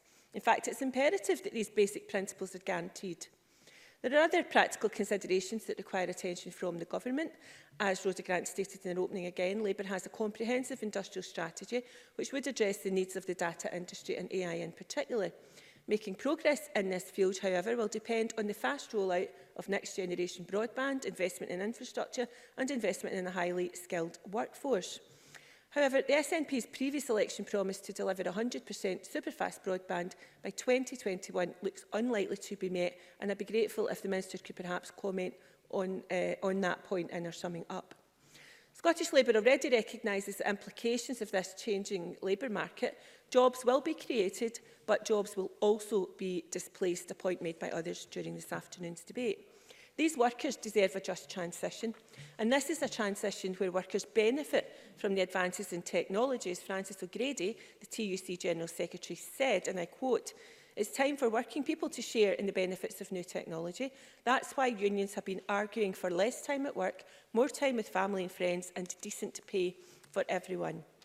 In closing, Presiding Officer, I want to quote from Caroline Criado Perez's remarkable book, Invisible Women, which I've already mentioned at the start, and which highlights the many ways in which women are forgotten, particularly with the use of AI. Imagine a world where your phone is too big for your hand, where your doctor prescribes a drug that is wrong for your body, where in a car accident you are 47% more likely to be seriously injured, where every week the countless hours of work you do are not recognised or valued. If any of this sounds familiar, chances are that you're a woman. Thank you, Presiding Officer. Thank you very much. And I call Richard Lyle to be followed by Tom Arthur. Mr Arthur is the last speaker in the open debate. Mr Lyle, please. Thank you, Presiding Officer. Can I begin by welcoming the opportunity to contribute to this important debate on artificial intelligence, data-driven technologies and the opportunities they present for the Scottish economy and society. Presiding Officer, this Parliament has allowed me many opportunities to speak on a whole host of topics and to learn a great deal as we move forward as a country. Indeed, when I was elected to this place, my daughter encouraged me to take up Twitter.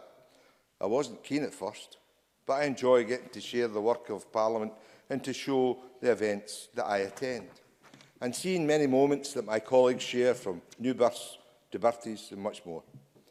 That technological advance was new to me. I thought I would get 50 followers. I have actually got more than that.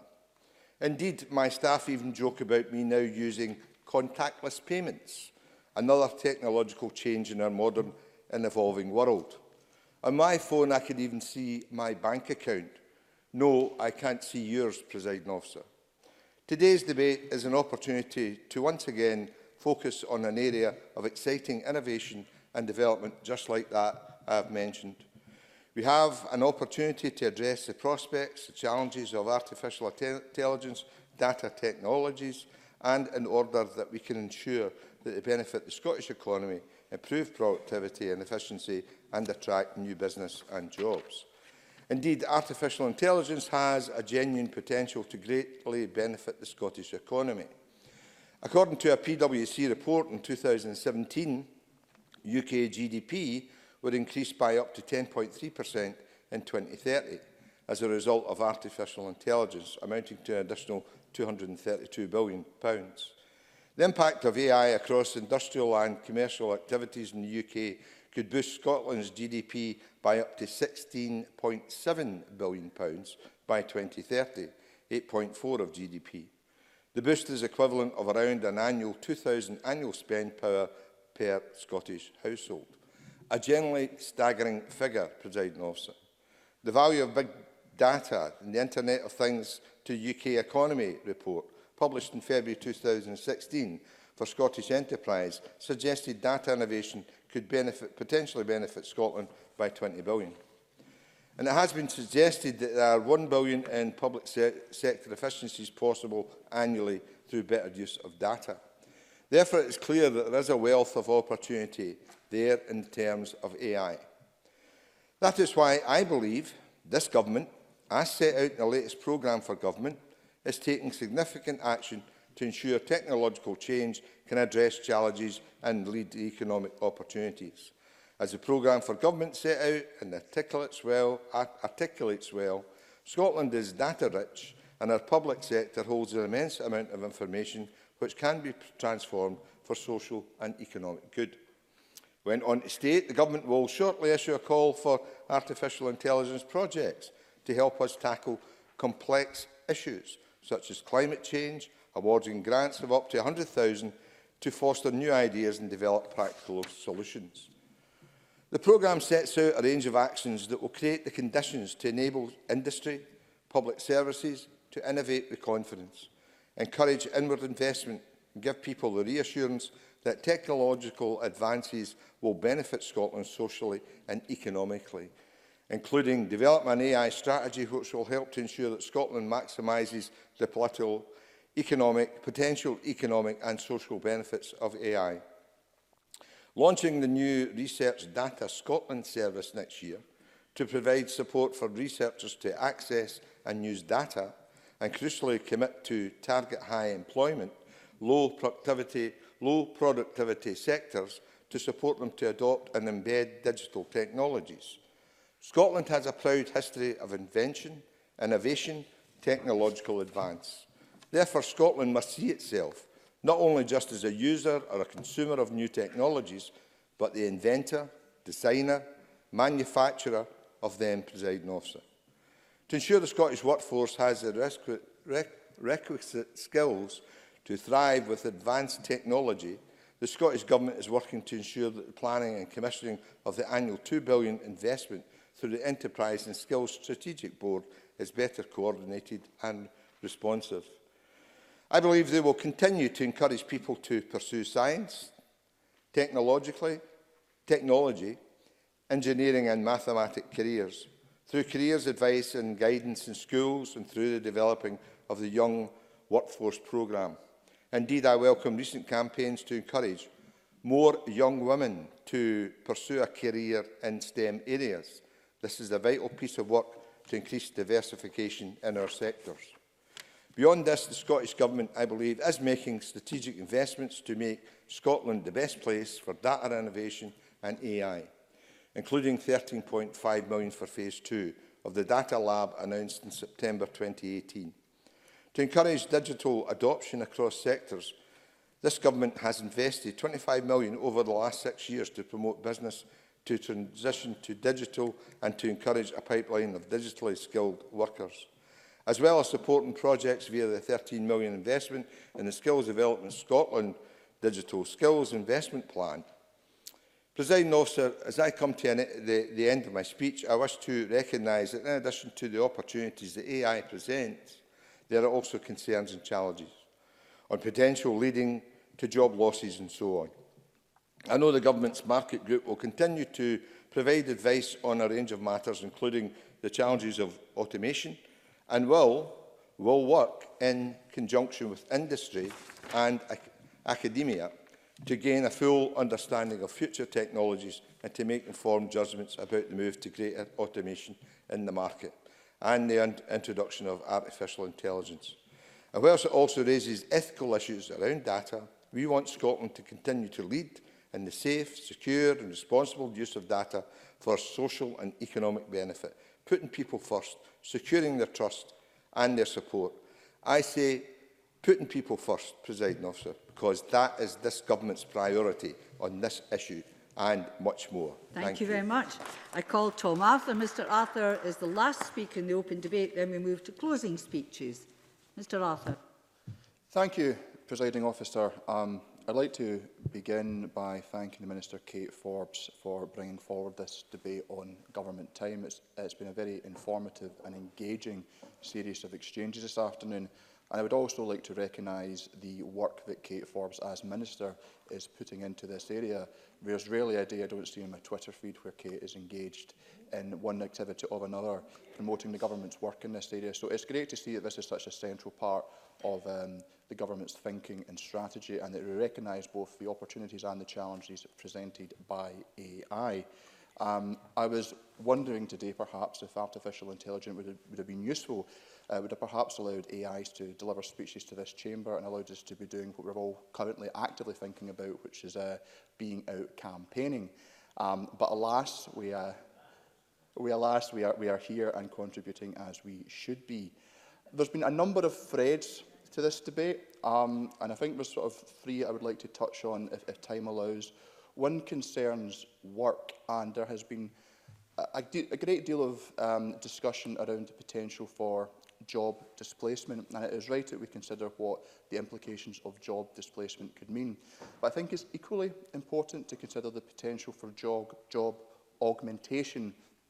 That is where, rather than a job being displaced, new technologies, data-driven, artificial intelligence can increase productivity and, as such, can enable people to complete tasks at a quicker rate than they would otherwise be able to, increasing the amount of free time that the individual has, or time and opportunity to progress to other tasks. I think also allows people who cannot currently complete a task through lack of skills or lack of training to be able to complete tasks that we currently would not be able to do. So it's important when we think about retraining and skills that AI in itself will allow people to do things that they currently cannot do. And that is fundamentally significant, because this debate that we are having around AI and how it will affect jobs leads to the larger question of the world of work and what the purpose of work is. My view is that we have made significant progress since the first industrial revolution in reducing the amount of time that people have to spend selling their labour to earn a wage to be able to live. AI offers us an opportunity to further decrease the number of hours individuals each day have to work. It allows further opportunities to decrease the number of years over the course of a lifetime that an individual has to work, freeing up that human capital for other more socially productive uses. And I believe that is something that we have to factor into when considering what AI could mean for work, not just jobs individually, but collectively the experience of work and the role of work within a society. I think that another area that's worth touching on is the implications around ethics, but also specifically to our democratic process. This has been touched on by a number of speakers.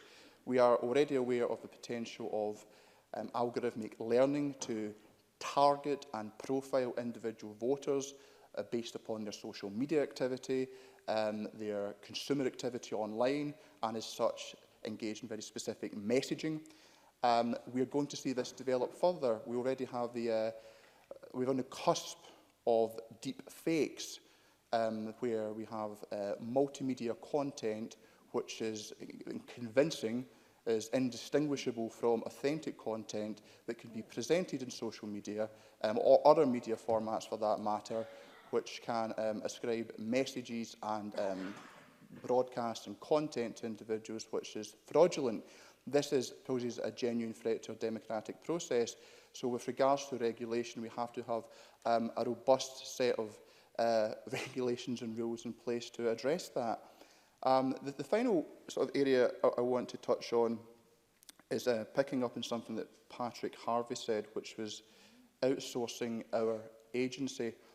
The process of increasing automation and increasing use of AI is a gradual process. It is slowly but surely percolating into all aspects of our lives.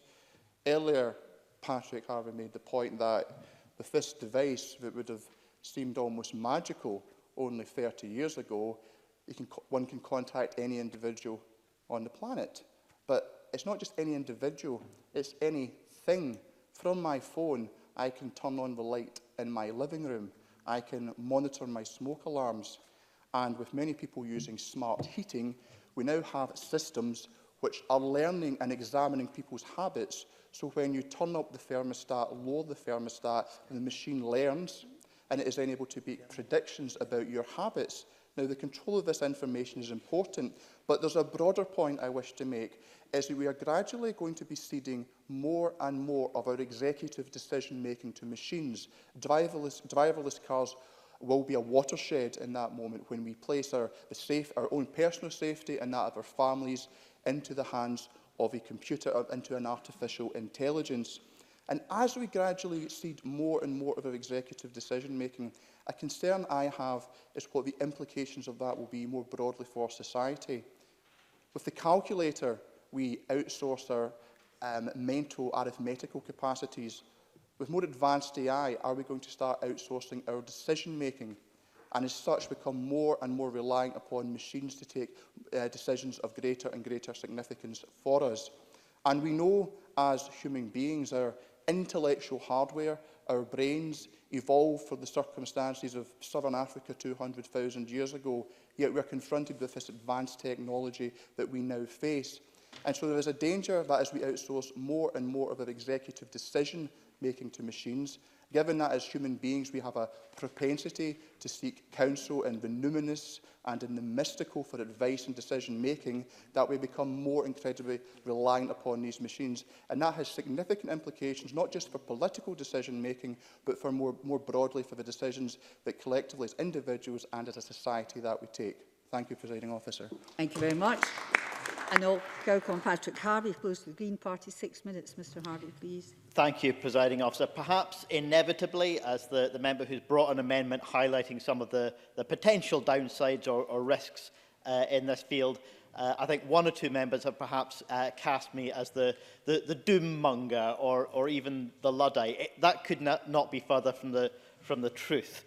I am not convinced by the argument that Aldous Huxley would have made that technological progress has only given us more efficient means of moving backwards. I reject that idea. I'm not even as cynical as George Orwell, who said that progress is not an illusion. Not an illusion, it happens, but it's usually disappointing. I'm not even that cynical. I am a fan not only of the smart thermostat, that I'm very glad I can tell my heating when it's going to come on. I just don't want somebody else to get in there and be able to do it for me. And I say to Daniel Johnson, unashamedly, yes, a science fiction fan. Science fiction very often is better than politics at prompting society to think about these questions in advance and explore what they mean for society. Briefly, yeah. Claire Adamson. Greatly appreciated, especially since I didn't actually speak in the debate this afternoon.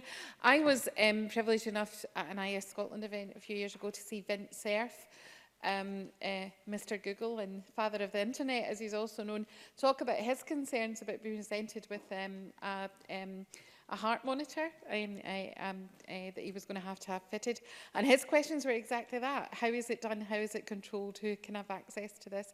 And so I absolutely share your concerns. And if the father of the internet is worried about these things, I think they should all be on our radar. And you can make up you'll get extra time. I appreciate that. And as indeed we all knowingly or unknowingly give more intimate information about our lives and even the inner workings of our bodies to these technologies, there is a danger that we surrender some control. Finlay Carson and Emma Harper both spoke up about some of the positive opportunities in terms of care technology, being used in terms of personal care. And I absolutely am not trying to say that we should put the genie back in the bottle and not explore those positive opportunities. But I did think it was interesting that when Emma Harper made that speech, and she also made some science fiction references in her speech, the two characters that she cited were Data and Spock. Not characters that I think most of us would expect to be imbued with the empathy and the compassion that we would want caring for us. Those technologies do have potential, but at the moment they lack those characteristics. I give way. Emma Harper. I know that it's one of the things that the character Data constantly tried to achieve was more human empathy. Comments on that? Yes, Mr. indeed. Harvey? And I look forward to his return to our screens in the new year. I'm looking forward to that very much. But let's just acknowledge that we're talking about the application of technology that hasn't yet reached even the level of making intelligent, informed decisions that we would expect a human being to make, let alone an empathic one or a compassionate one.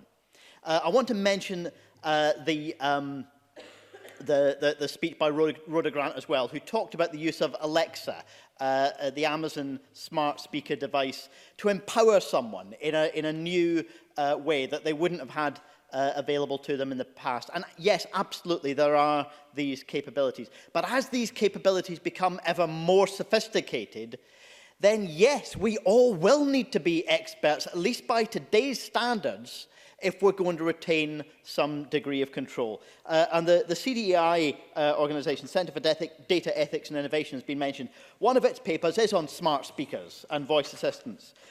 And it recognises that they provide platforms with new troves of data which they may potentially use to profile customers in new ways. Analysis of sentiment or even aspects of mental health. The extent to which this occurs is opaque.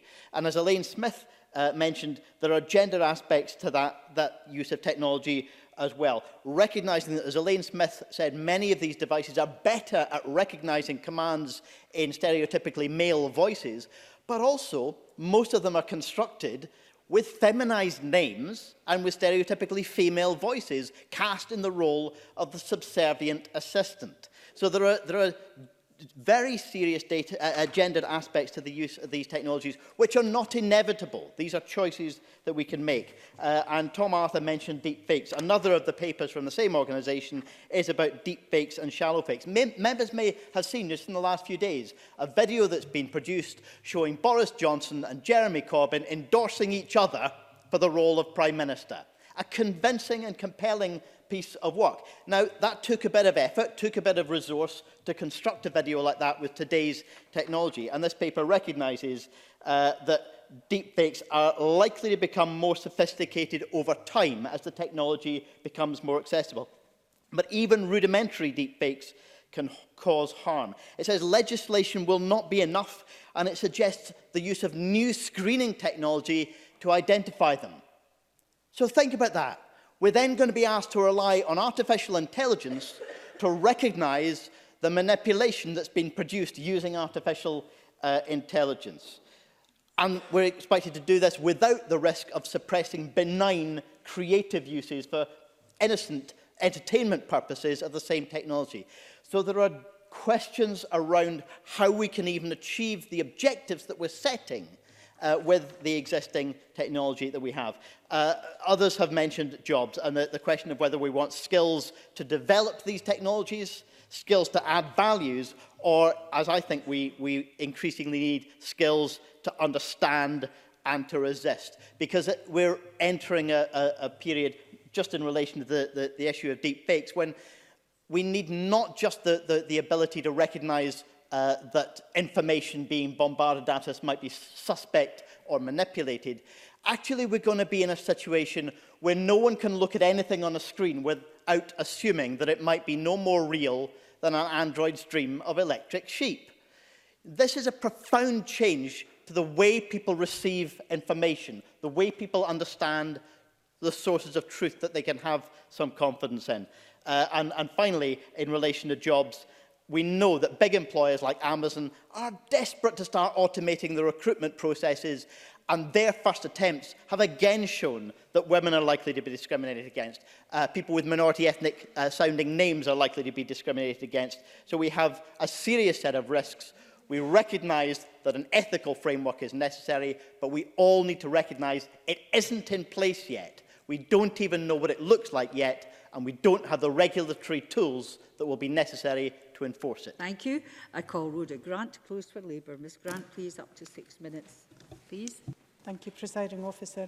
This was a very interesting debate, and as many people said, we are possibly on the cusp of the fourth industrial revolution, and that does provide opportunities, and some of them were discussed today. However, these technologies also present a number of key challenges, especially around women, around the labour market, inequality and skills and learning. And as Daniel Johnston said, the sheer pace of change that we have to keep up with.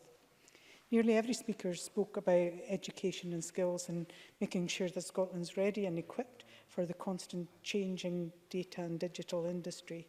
And that should be at the forefront of any industrial strategy. And the Minister herself recognised this and recognised the need for skills and skills training when Daniel Johnston pointed out the decrease in young people leaving school with STEM qualifications. And Daniel Johnston also spoke about reskilling continually through life, and that point was made also by Simon Cole Hamilton, who said children born today will work in jobs that are currently unknown. So rather than attracting these skills into Scotland, we need to grow our own. And as Dean Lockhart said, in order to do that, we need to deal with the underinvestment in education and lifelong learning that has happened. Elaine Smith spoke about gender issues with in AI, and these technologies present a key number of challenges around women, both in the labour market, but also the inbuilt discrimination and bias, as well as the skills challenges they present. And the way in which the Scottish Government responds to these opportunities and challenges will determine whether AI will sustain or challenge women's inequality. And we know that women are underrepresented, and this will be amplified if we continue to allow this imbalance to happen. So it's vitally important that the government adopt a gendered approach, including the utilisation of gender disaggregated data and engaging with gender equality organisations when drawing up policy. A world designed by men favours men.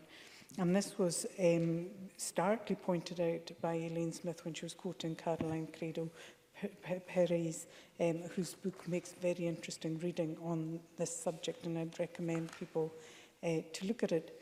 A number of speakers talked about the application of artificial intelligence, and Gordon Lyndhurst talked about things like smart meters and how we could use artificial intelligence to tackle climate change, which is hugely important. Elaine Smith, Emma Harper and Willie Coffey talked about the application in surgery and medicine, some really cutting-edge technologies there that have the ability to change people's lives and make people's lives easier for them. Both Elaine Smith and Finlay Carson spoke about broadband and meeting the demand for broadband and super-fast rollout means that that is the very platform that an awful lot of this intelligence sits upon. The SNP seem to have abandoned their election promise to deliver 100% super-fast broadband by 2021 because no contracts have been signed and no minister has reiterated that commitment. We need to make sure that that technology is there because it is the road in which this technology runs along. And if we don't, there will be communities left behind because they cannot access that. A lot of people talked about data and how we access it and how we use it and the need for ethical standards around accessing and using data. And Patrick Harvey talked about the speed of change and how difficult it would be for ethical standards to keep up, especially when we need to regulate this globally.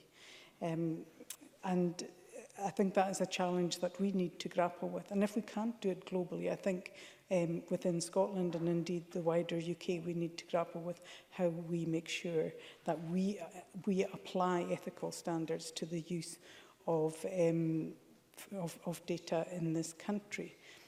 And we need to make sure that people know about this. How we use a person's data is down to them, as Elaine Smith said, not down to those who seek to make a profit out of it. So we need to be very clear. And I think this is starkly shown as well with the use of social media. Social media is a technology that is great. We can share information, but we have seen very quickly how it can be abused and indeed the harvesting of data again for commercial gain. So it's lessons to be learned from that in the past.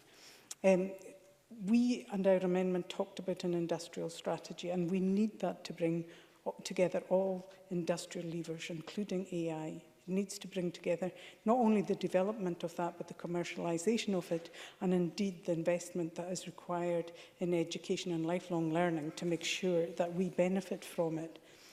It's not going to stop, it's with us, and it's not going to slow down. So we need to catch up. And we need to put in place the right framework to maximise the benefits and to minimise the challenges. And we need to equip our workforce for the changes that are yet ahead. Thank you very much. I now call Jamie Halker-Johnson to close the Conservatives. 7 minutes, please, Mr Halker-Johnson. Thank you very much, Deputy Presiding Officer. Today's discussion has been a largely positive one, and there have been some interesting contributions from around the Chamber. AI and data have the ability to change our society, to provide benefits to us, to grow our economy, but also has potential for disruption.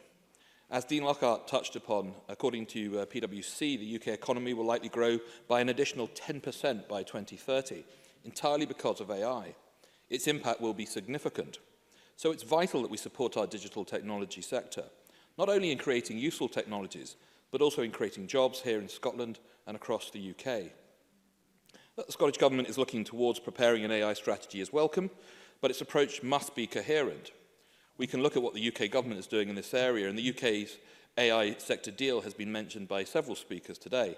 And it's clear that it is an ambitious investment in the success of the sector as part of the industrial strategy. The UK's Office for Artificial Intelligence is also already working with industry, responding to the sector's needs. Because increasingly, this is not the technology of tomorrow, it's the technology of today. Our relationship with technology has changed fundamentally. In the past 2 decades, what we buy, what we eat, where we travel, even our inner thoughts are digitized. And other countries have already seized a leg up in the AI and data stakes. We can look, for example, to the United States, or in Asia, China, South Korea, and Taiwan. These hubs of innovation have grasped the thistle, while it seems we are only beginning to discuss these issues now. That's why, again, as Dean Lockhart reminded us, the Conservatives have called for an Institute of E-Commerce in Scotland to help businesses tackle the digital gap between Scotland and other countries. What is also necessary, though, is to ensure that we work with the progress that the UK Government has made in these areas, rather than duplicating or opposing it. At its core, this is about innovation. And it's an area where Scotland has struggled to make serious improvements despite our advantages, despite the excellence seen in our university sector. As has been highlighted by a number of speakers today, one area that has certainly been neglected is digital skills. Our education system has been ill-equipped to provide the useful, adaptable skills for the future that people need. Many reasons can be given: not enough money, not enough specialist teachers. But as with everything, this must be seen as an investment in the next generation, a generation for whom data and AI will be important parts of their world.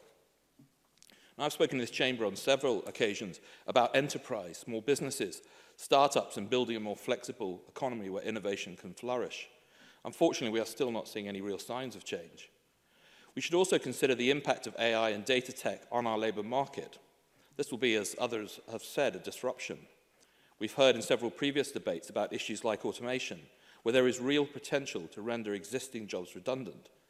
AI produces similar risks, as Alex Cole-Hamilton and Gordon Lyndhurst both spoke about. For my part, I'm more optimistic. Advances in technology tend to increase wealth and improve living conditions rather than reduce them. But to transition fairly, any sensible strategy must look at the Scottish Government's approach to retraining and reskilling. That the Scottish Government is finally looking at lifelong learning and mid-career skilling is positive, but it will be meaningless without real outcomes. A strategy look at AI and data will require direction to be found in all these areas. Wide engagement will be essential. We should also consider that data-driven technology brings new concerns. The amount of personal data now itemised and stored on every citizen is vast. This brings new challenges to government, not only in terms of regulation, but how we use that immense amount of information that the Scottish Government boasts that it holds. It is a short jump from questions of economics and public service to more fundamental questions of civil liberties, choice and consent. We have seen in other countries how data may be used illegitimately over populations. What may be a driver of progress in one instance can just as easily be put to use as a cudgel in others. Earlier this year, Kate Forbes spoke to the Royal Society of Edinburgh about public buy-in to discussions about the technology and its use. And I agree, but that conversation cannot be one-sided or tending towards a particular outcome. And if I can turn to some of the other speeches made today, the Minister touched on how AI will impact on the lives of our constituents and boost the economy and create jobs, but also the ethical use of AI, and I agree with her on that. She also spoke about a number of the organisations that the government's working with, but didn't mention the UK government. It may well have been included in and beyond, but I hope that that may be something that she speaks about in summing up. Dean Lockhart spoke about how cross-collaboration will be vital to success and how he spoke about the digital gap and our need to overcome it if we want this to be successful.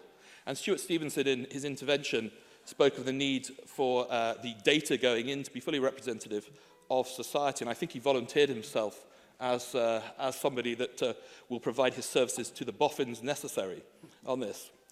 Gordon Lyndhurst spoke of the opportunities to ensure that energy use is more efficient and also how it can play a role in reducing our energy costs as well. And Emma Harper spoke of the role of AI and data in health and also in care and combating loneliness. And I think that was important. Finlay Carston also highlighted the potential role in the care sector, in fact, the existing role in the care sector, but also the potential of inequalities in the rural areas and the need for the infrastructure to be in place.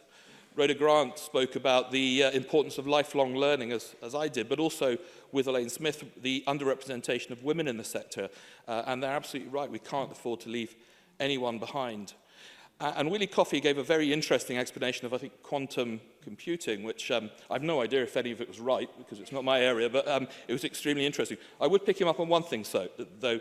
Actually, the UK has only come last twice in the last 10 years, not every year. So I hope you will not use that inaccurate information again. Patrick Harvey and Emma Harper has raised a number of important issues. It did turn into a little bit of a Star Trek convention at one point, and it made me think of the good old days of the Standards Committee and our Star Trek chat that we all used to get up to. Presiding Officer, the Scottish Government's proposed AI and data strategy clearly has potential, and a positive approach to innovation is important. The expansion of AI through our economy and public services is as assured as any future trend can be. But the potential for us to benefit will only be realised if it operates in conjunction with the wider UK approach to these technologies, respects the citizen, and addresses some of Scotland's underlying problems with enterprise, skills and work.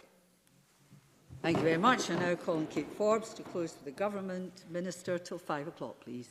Thank you, Presiding Officer. Well, it's good to hear that across the Chamber we believe Scotland is well placed to harness the potential of AI to benefit our people, our economy, our public services and our society more generally. We can draw on our many strengths as a country, our world-leading universities, our vibrant tech start-up scene, with Edinburgh recognised as one of the best places in the UK to start a business, some of them having already grown into billion-pound unicorns.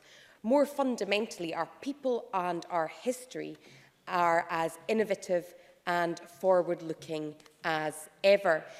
But, Presiding Officer, AI is a global race and we need to understand the opportunities and the challenges in that context.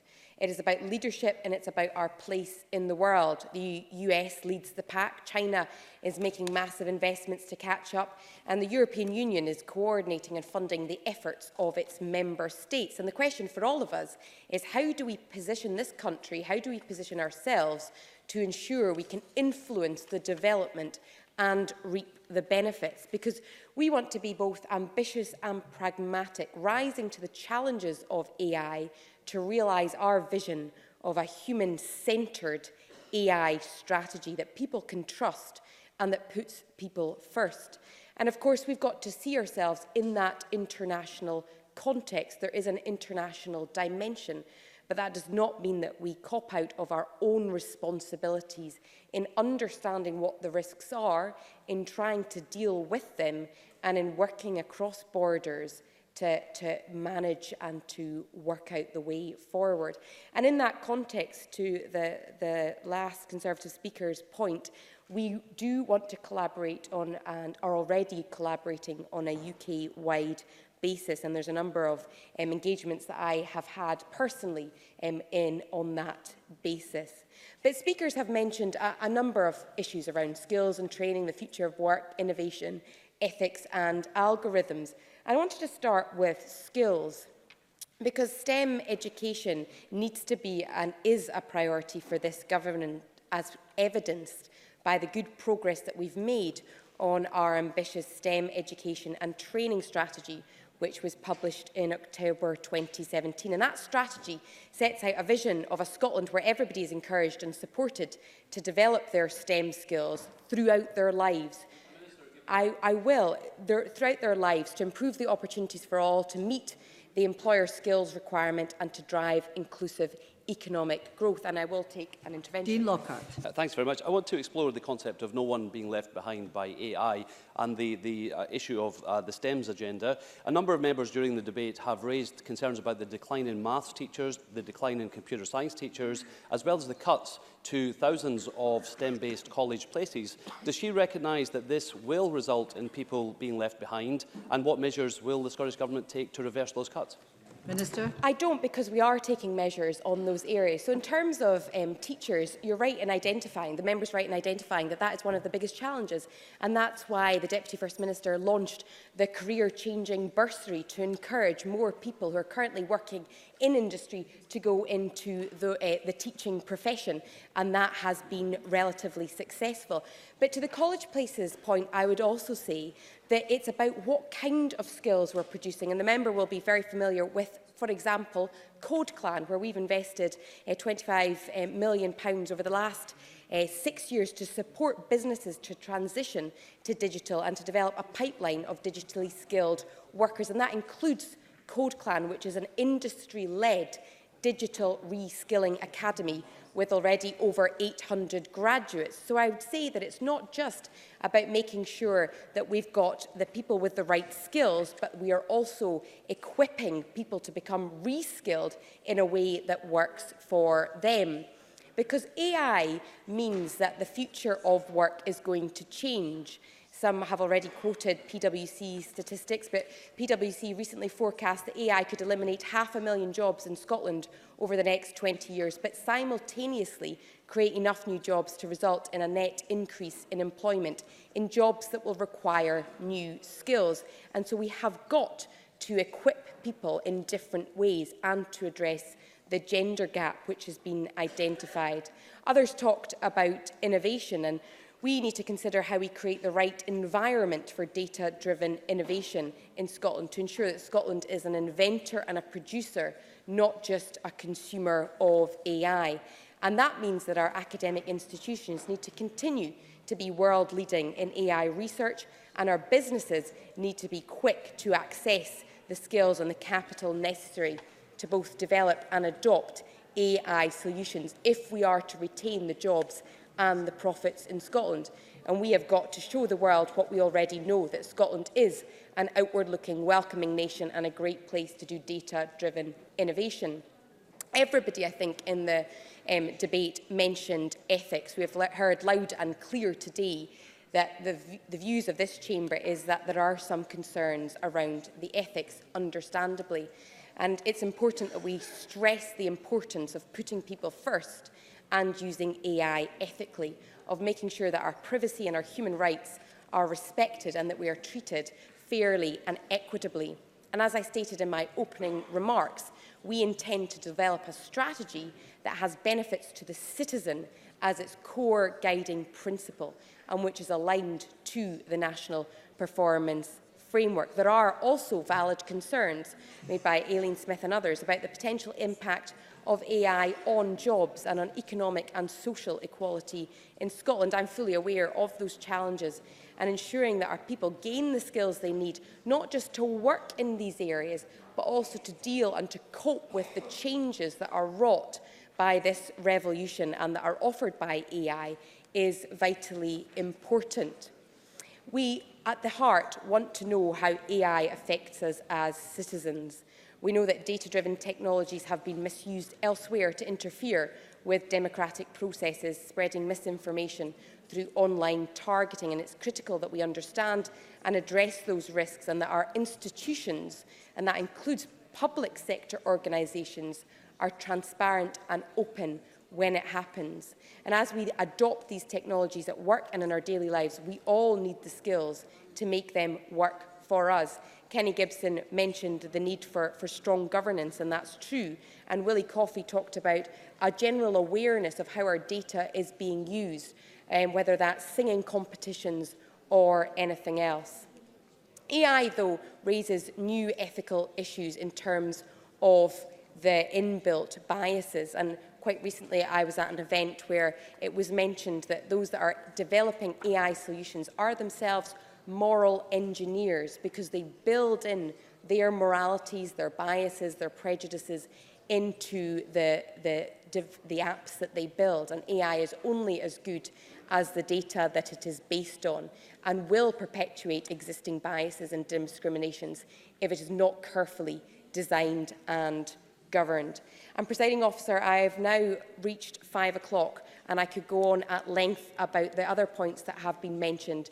But all in all, I think there's an understanding of the need to get the ethical framework right before we reap the benefits that AI will bring.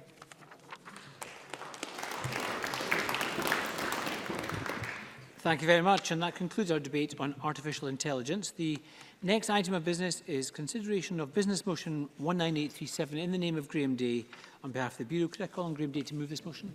Moved, Presiding Officer. Thank you very much. And no one else has asked to speak on the motion. The question, therefore, is that motion 19837 be agreed. Are we all agreed? Yes. We are agreed. Thank you.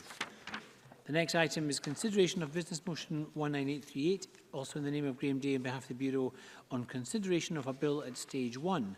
And again, could I call on Graham Day to move this motion? Moved, Presiding Officer. Thank you.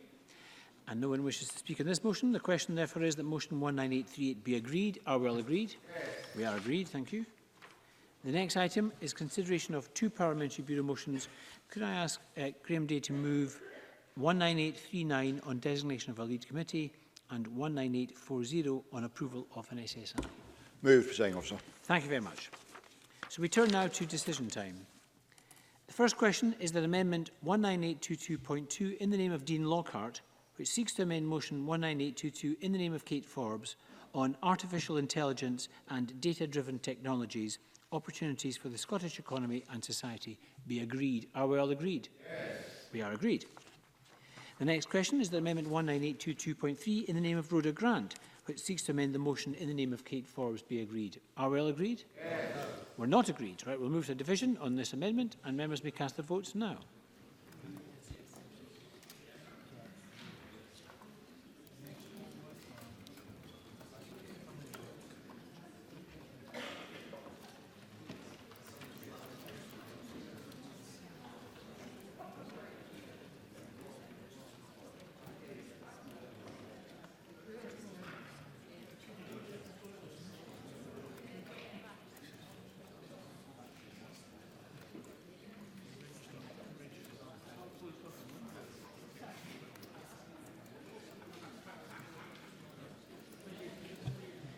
The result of the vote on amendment number 19822.3 in the name of Rhoda Grant is yes 66, no 22. There were 5 abstentions. The motion is therefore agreed. The next question is that amendment 19822.3 in 19822.1 in the name of Patrick Harvey, which seeks to amend the motion in the name of Kate Forbes, be agreed. Are we all agreed? No. We're not agreed. We'll move to a division. Members may cast their votes now.